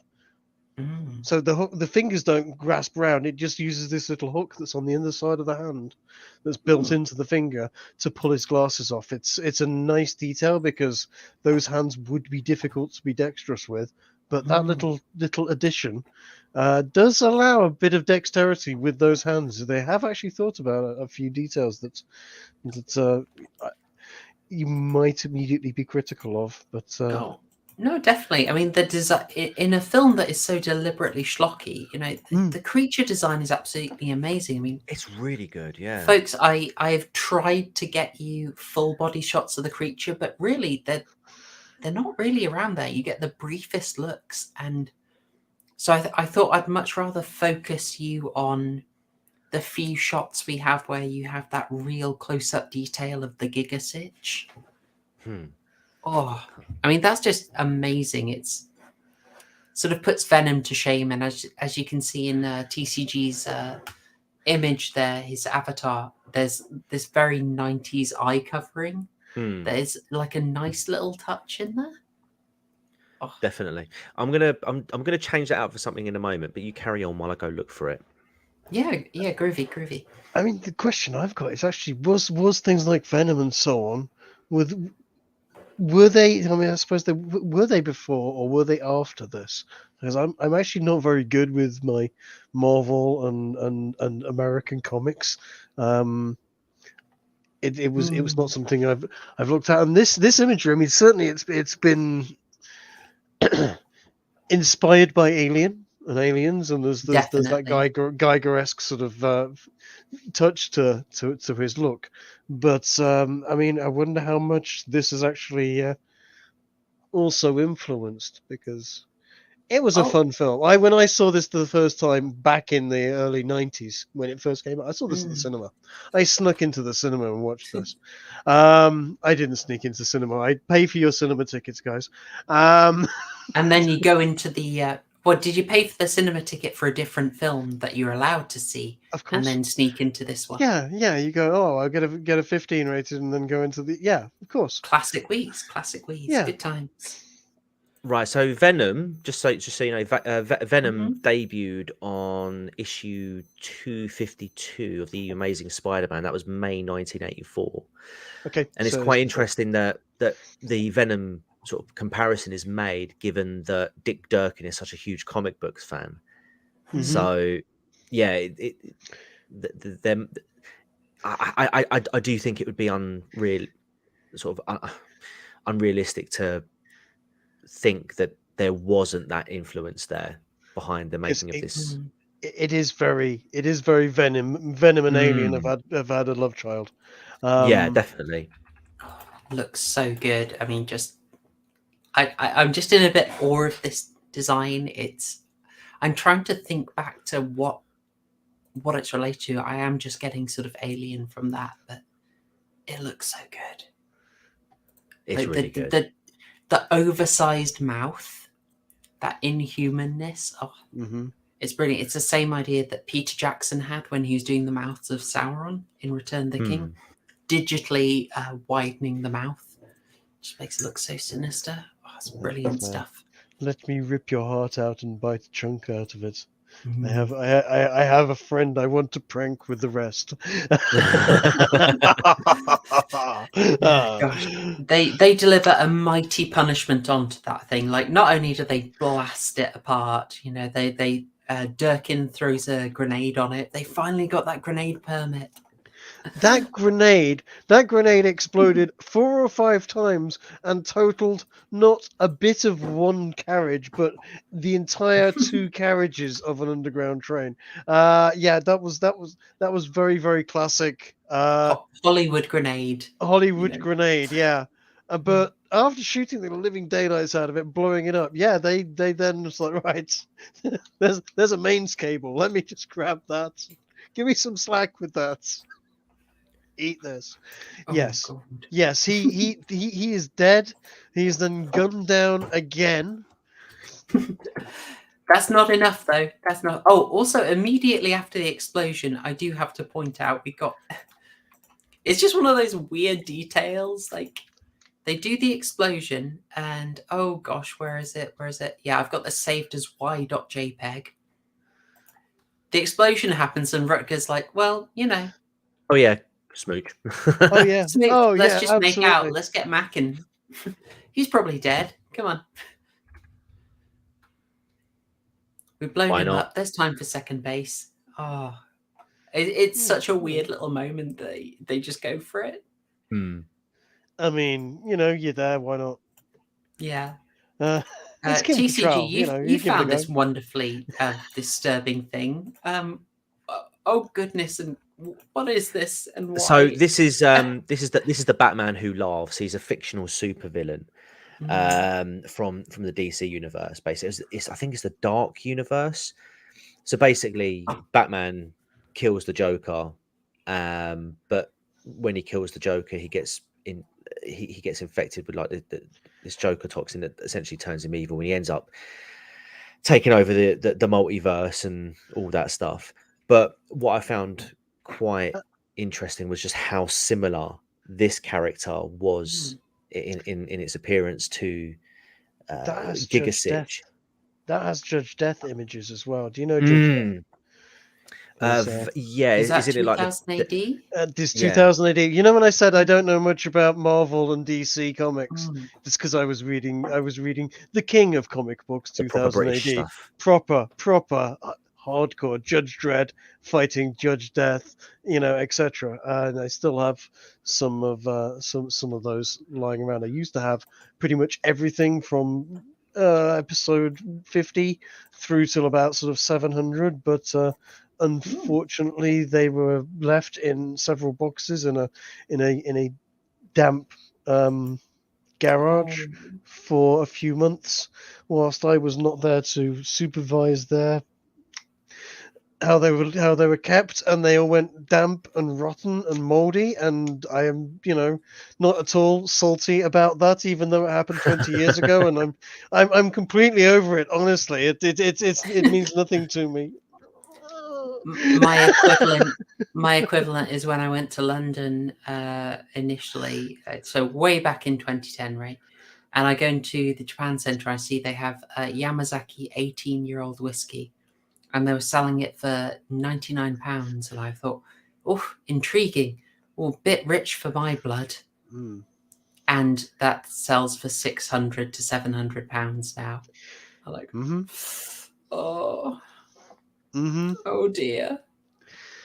Oh yes. I just thought Fez would appreciate that as one of our resident quality liquor appreciators. I did actually get to try it much later.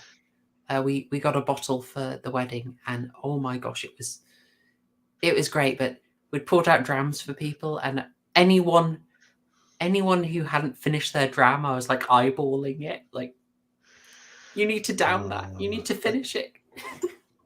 I have a very, very nice bottle of. I was bought a couple of years ago by some friends a 50-year-old bottle of single malt. Oh my goodness! Which I have drunk. There was a fair amount of it has gone out of that because people have come over and we've had occasions. But oh boy, I just like to occasionally take the top off and smell it. That bottle is. When you drink it, you go like, I'm drinking something that is more valuable per gram than gold. Yeah, I'll just drink that. But it's what it's for, and it smells like heaven in whiskey. If whiskey smelled like heaven, this is it. Yeah, you do have the weird thing with whiskey, like with nice clothes, is that you find yourself sort of holding back, like, oh, I don't know, it's not a special occasion. I can't drink that whiskey. My goodness, no. You find it's just kept a bit too precious, but yeah. Oh my gosh, 50-year-old whiskey. 50. It's quite amazing there. Oh, it's something. It's something else, and to be bought it by friends. That was I was like, wow, damn, I am taken aback and deeply touched and touched in a good way, not in a wrong way. Because you've got to make it awkward whilst receiving a very valuable gift. I was going to say those boarding school habits, man. Yeah, we've got to make it slightly awkward and weird. There's this beautiful cocktail. So I'll London post a bit. Milroy's in Soho, wonderful place. You just get there and you say the kind of whiskey you're interested in. The barman, they know all their stuff. They'll take you through a journey. I would often go in there and I'd just say, what's interesting? And they got me started on some Swedish whiskey, because Swedish whiskey, wouldn't you like to know?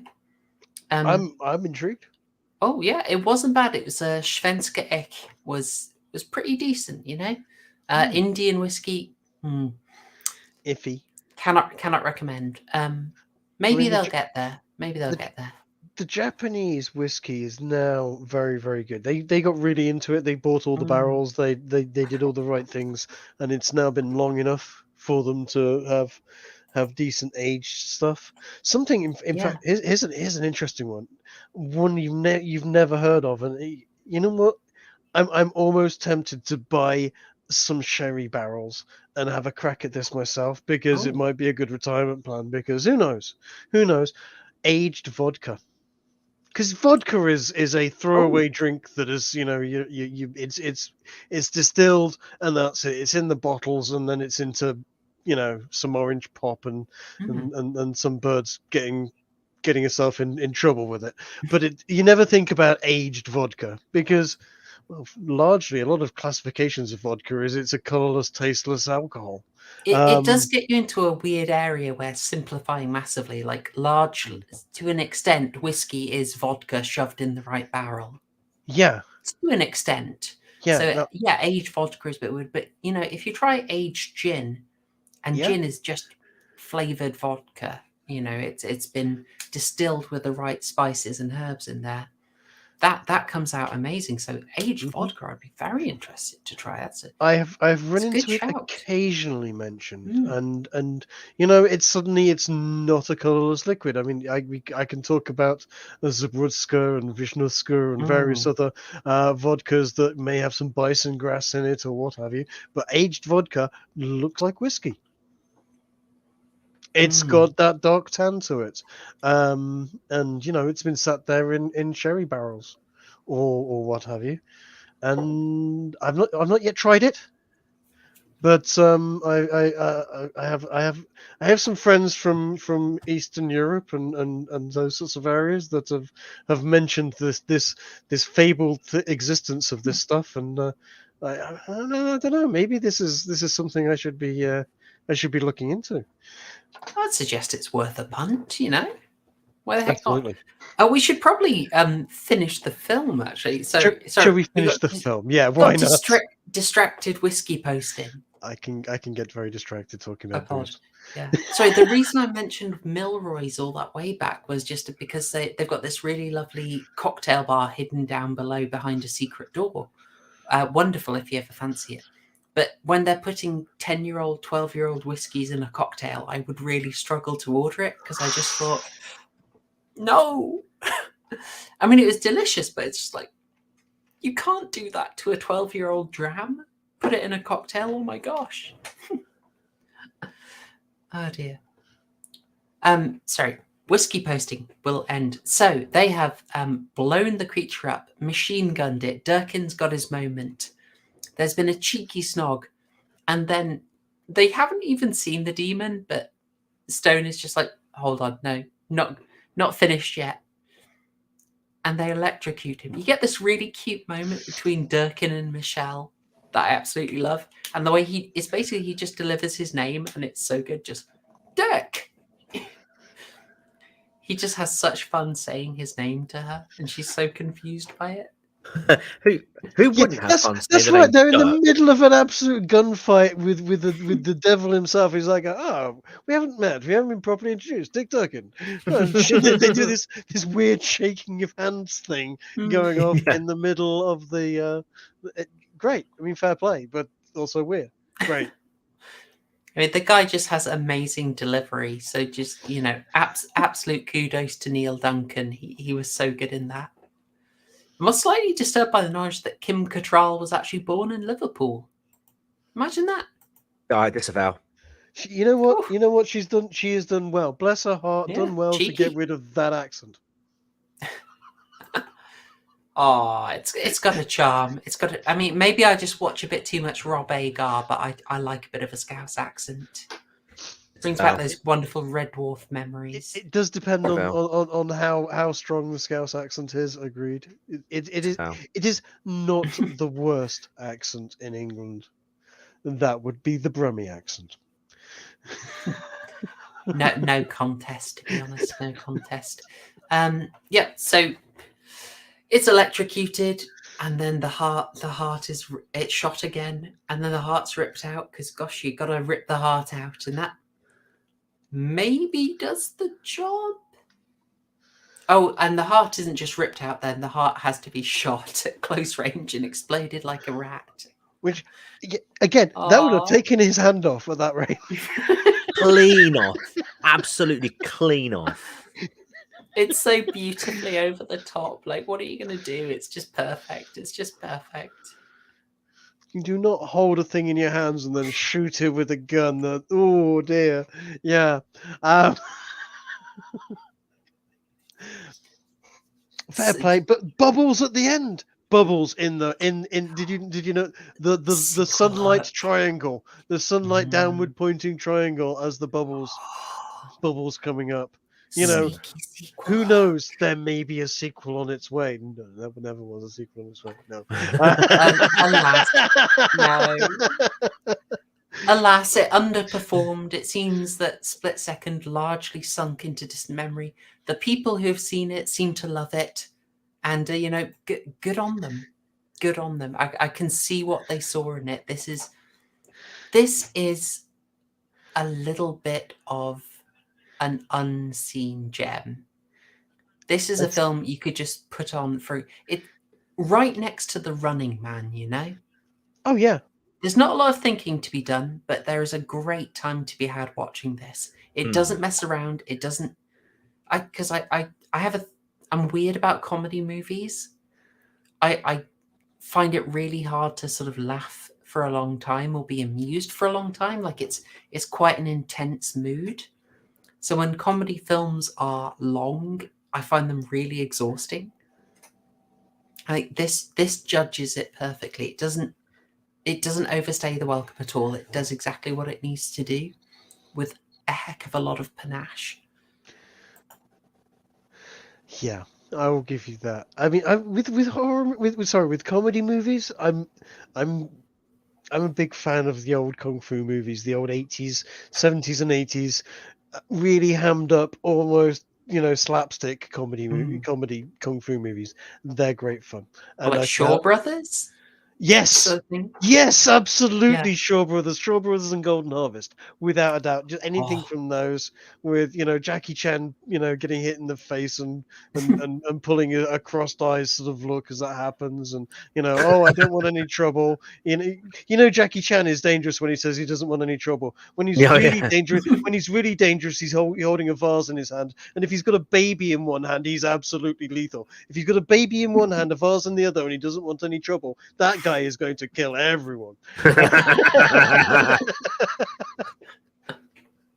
he's going to do it juggling the vase and the baby as he does it as well. I love that stuff.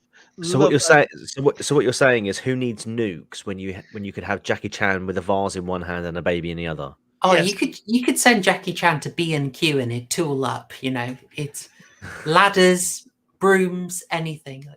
I love the kind of charming dubbing on those movies. Like Rumble in the Bronx has the most charming dubbing going on. It's so weird. Some of the really early stuff in the 70s, it really did feel like they didn't have anyone that was actually translating them. So the people doing the dubbing were just making up the storyline as they go along. They watched it again, and then gone, you know what? I think I know what's happening here. Let's have a shot at dubbing this, and you get the subtitles. And it's a totally different movie. Holy crap! They were being serious. Yeah, I probably you get the feeling like oh gosh. I've said this on stream before, and we'll probably talk about it if we do an arc on it. But the whole thing of the giallo movies that are the 70s Italian horrors, right, where they shot with an international cast and just everyone had a script in their own language, and it's just like, just talk naturally in your own language, and we'll fix it all in dubbing. That can be a surreal experience, Watch any of the Argentos, the Suspiria and Profondo Rosso. You really see it there. It's fantastic. Very, very similar experience. You'll have to send me links for those. I'll have a look at them. I will. You'll like Profondo Rosso. Saw steals liberally from it. The whole creepy Billy puppet on the tricycle. Straight out of Profondo Rosso. Also, it's about journalists getting yeeted. as a bonus, you know. Yes. Sign me up. All right, yeah, we're gonna have to do an Argento arc, and then we'll do a wider giallo. Like I say, I'm just enthusiastic. There's so much we can cover, but we should round off our coverage for tonight. Do you guys want to start with your closing thoughts and scores out of 12 burgers? Yes, we'll give the customary score out of 11 ghosts. You're a free-thinking rebel, and I respect that. Trig, would you like to go first?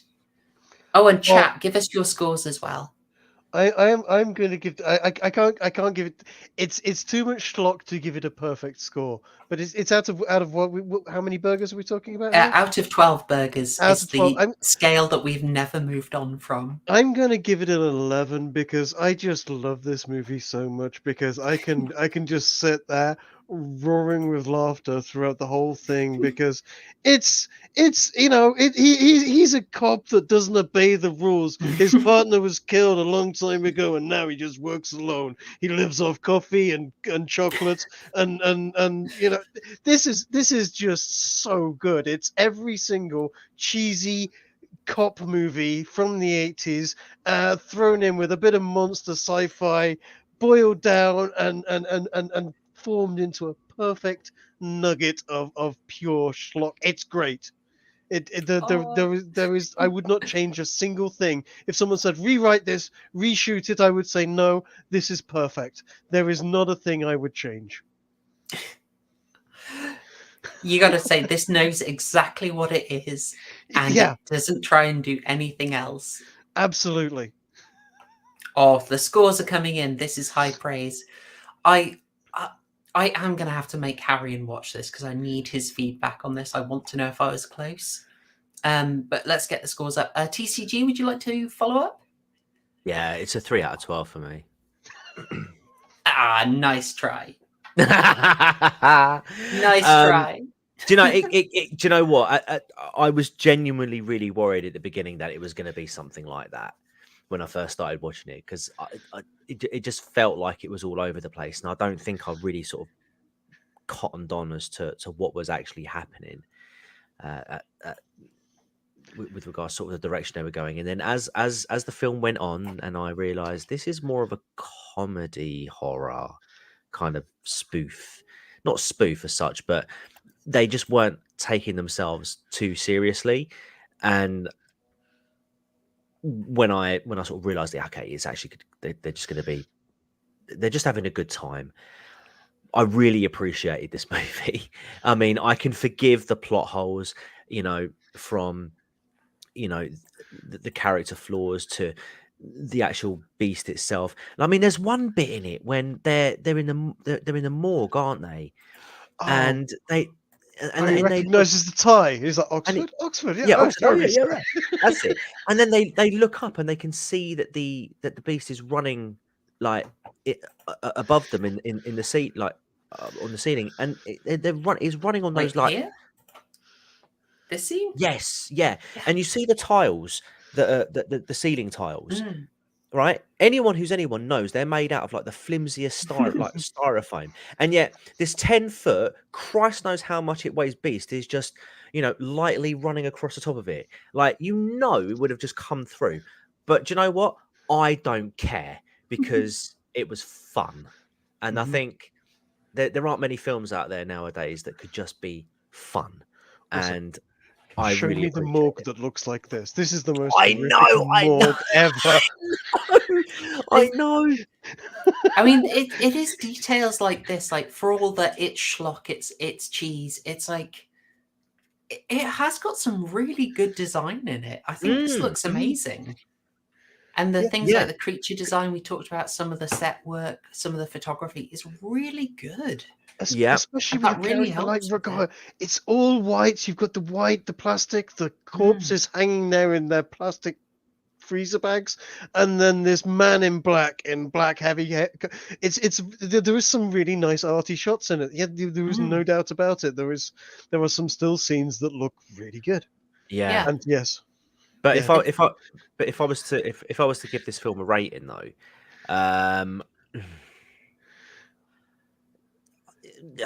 right. Just because of just because it's a film that doesn't take itself too seriously, and it knows what it is. It's got to be 9. But you know what? There's way more cheese than there is burger. There Mm, is the there's plenty of ketchup to represent what were actually beautiful practical effects. mm, This film impressed me in that area perhaps most of all, because again I wasn't expecting it to be great, especially because you don't see the beast for so long. Like you don't see it till right at the end, Mhm. and I was thinking it's going to look really naff, and then you see it, and I was like, Christ, that's actually pretty good. mm. Yeah. But There are some I really still know how it holds a shotgun though. yeah, there's some really sharp judgments in here. I mean, yeah, okay, I can see that. I think I'd probably come. Yeah, Fez is there as well. It's tricky because it's kind of like, is 12 something you reserve for an absolute masterpiece of great ambition, or is 12 if something aims to do something and delivers it perfectly? No, You know, 12. that's a thing I debate over. I'm not giving this a 12. I think it gets a No. 9. It's got its ambitions. It's got some, cheese is one thing, but there are some massive plot holes in it. Oh, And yeah. it's like, I can live with it with Schlock. So I think realistically, it knows absolutely what it's trying to do. It slips in it's maybe not super ambitious, but then it gives you these really nice touches, great performances. For me, Kim Cattrall is the best thing in this movie. She's absolutely fantastic. Great casting. Music could have been a bit better. But it's just a great time. I think if this came on again, I could watch it again quite happily. It's good fun. It's earned a solid nine burgers, and if yeah. you want a 12 Rutger Hauer movie, The Hitcher, and of course, yeah. Blade Runner. The Hitcher, obviously. The Hitcher is Oof. fantastic. Also, Blind Fury's good as well. Blind Fury is fun. I'm not familiar with that one actually. He is a blind samurai swordsman. Oh, he goes Zatoichi mode. Lovely. Yeah, it is literally Zatoichi done in America. It is hilarious. It's good fun. I'm intrigued. I am intrigued. Well, chat seems happy. Alabaster, can you? I set up some emojis. You should be able to post like a chicken emoji. Are you able to do that? I don't know how it works. I might have to look into it. But I set up like special emojis now. I don't know how that works. I might have to look into it better. But yeah, the first thing I set up is obviously chickens. We'll see when that works. I don't know. I have to learn how to YouTube, guys. I'm not good at this stuff. I'm a Luddite at heart. When I read that at first, I thought it was a 11 out of 12, which consists of 1 burger and 11 and 10 cheeses. It worked. There you go. It's worked. I've seen it in chat. Oh, I'm so happy. I'm so happy. And we've got a late score from the Inrieb. Good stuff. Yeah, they're absolutely right. In fact, this is 11. This is 11 from a greasy kebab shop at 2 a.m. after you've had a hard night out. This is exactly what you want to watch after a hard night out. You've gotten home, you're plastered, and you've still got all the energy. The sugar and the alcohol still working. You stick this on, you're gonna have a good giggle. Oh, that is actually the perfect analogy. Absolutely, you couldn't. Yeah, you couldn't just show this to someone randomly, No. But if it's got that sort of Blade 2 energy. You just have a good time with this. It's a perfect sort of slightly squiffy, greasy food on your lap. Yeah. Have a good time. Have a few friends round. Laugh at the silliness. Yeah, that's exactly what it is. It's a greasy kebab at 2 a.m. movie. Fantastic. Oh, wonderful. Oh, I'm chuffed about those emotes. Okay, wonderful. Well, I think that does bring us to the end of everything for tonight. I've realised I did promise some chickens. Sorry, James, I did not sort that. I filmed some lovely footage of my girls. I'll throw them on during the topic section next week, so you can have sort of extended 5 minutes of chickens. But yeah, I think I'm probably good to leave it off here, guys. We are well within Super Nanny's approval zone. Good. This was a really good suggestion. You confused the heck out of me with it, And me. but I was won over. I was completely won over. Can you just confirm, Trig? Is this thing right? Is it a beast? Is it a man rat hybrid? Is it an alien from outer space? Is it? I think Is it I think actually it's Satan? supposed to. I think it's supposed to be the devil himself or one of his minions. It's some sort of demon. I 'Cause really I've do think it is. Because I'm looking at the IMDb and it mentions it being an alien, and obviously they were talking about. I was under the impression that it was some sort of mutated rat, because obviously there's loads of rats in London Yeah. in 2008, apparently, but well, It- not apparently. I mean, it doesn't look anything like a rat. The fact that it's sort of absorbing the DNA of DNA of humans, yeah. That's that. I don't know whether that's some sort of weird sort of chameleon. A lol. I've left the fingerprints of my former victims behind in the crime scenes. Haha. But yeah, no. There's too much. There's too much. It's not good occult. Well, It's I think, not there is too much occult references in it for yeah, it not to be some sort of demon. because I know one of the things that they mentioned in the film. Sorry, I know we've gone right back into it, but one of the things they mentioned, I don't think we mentioned it here, is that apparently Harley has some psychic connection Yes. to it, and I think it's because of the DNA, the DNA side of things. That's the It's not- impression it gives. Yeah, but it's not really explored that much. No. It's just more sort of like, I think you are, and it's well, you should have by that logic, because you've been ripped to shreds by it. Kim Cattrall's character should be able to have a psychic connection to it because she was bitten by it. But Maybe for some- it takes a little time to Yeah. settle in. You've got an hour and a half. You want in and out. You don't want too much detail. You do Yeah. put too much detail in this But this movie. film just- People start looking at the detail, and then but they'll it's- go, But "Oh, it threw me, man. It threw me because it's like it's a beast, it's a rat, it's an alien, it's Satan, it's It's a- psychic. it's my a God. monster that's eating people's hearts. That's all you need to know. It's nasty. It's bad. It rips their chest out. It takes the heart out. It takes a bite. It sticks it on ice, and it sends it to an old friend to fuck with them. That's what it does. It's not a nice guy, you know. It's Tom Hardy, it's MCU, it's Yeah, just don't think too hard about a film where a man demolishes a kitchen with a machine shotgun to catch a rat. I think that's a lesson. Okay, so the questions are going around in chat. I think showing the whole arc is actually working out really nice. I am going to keep doing this. So the important question has been asked: what is next, Event Horizon or Dark City? The next thing that I'm covering is slightly off schedule. It is going to be Dark City on Saturday. Now, because I've crammed an extra stream in, we are not going to be able to do it with my usual co-host, unfortunately.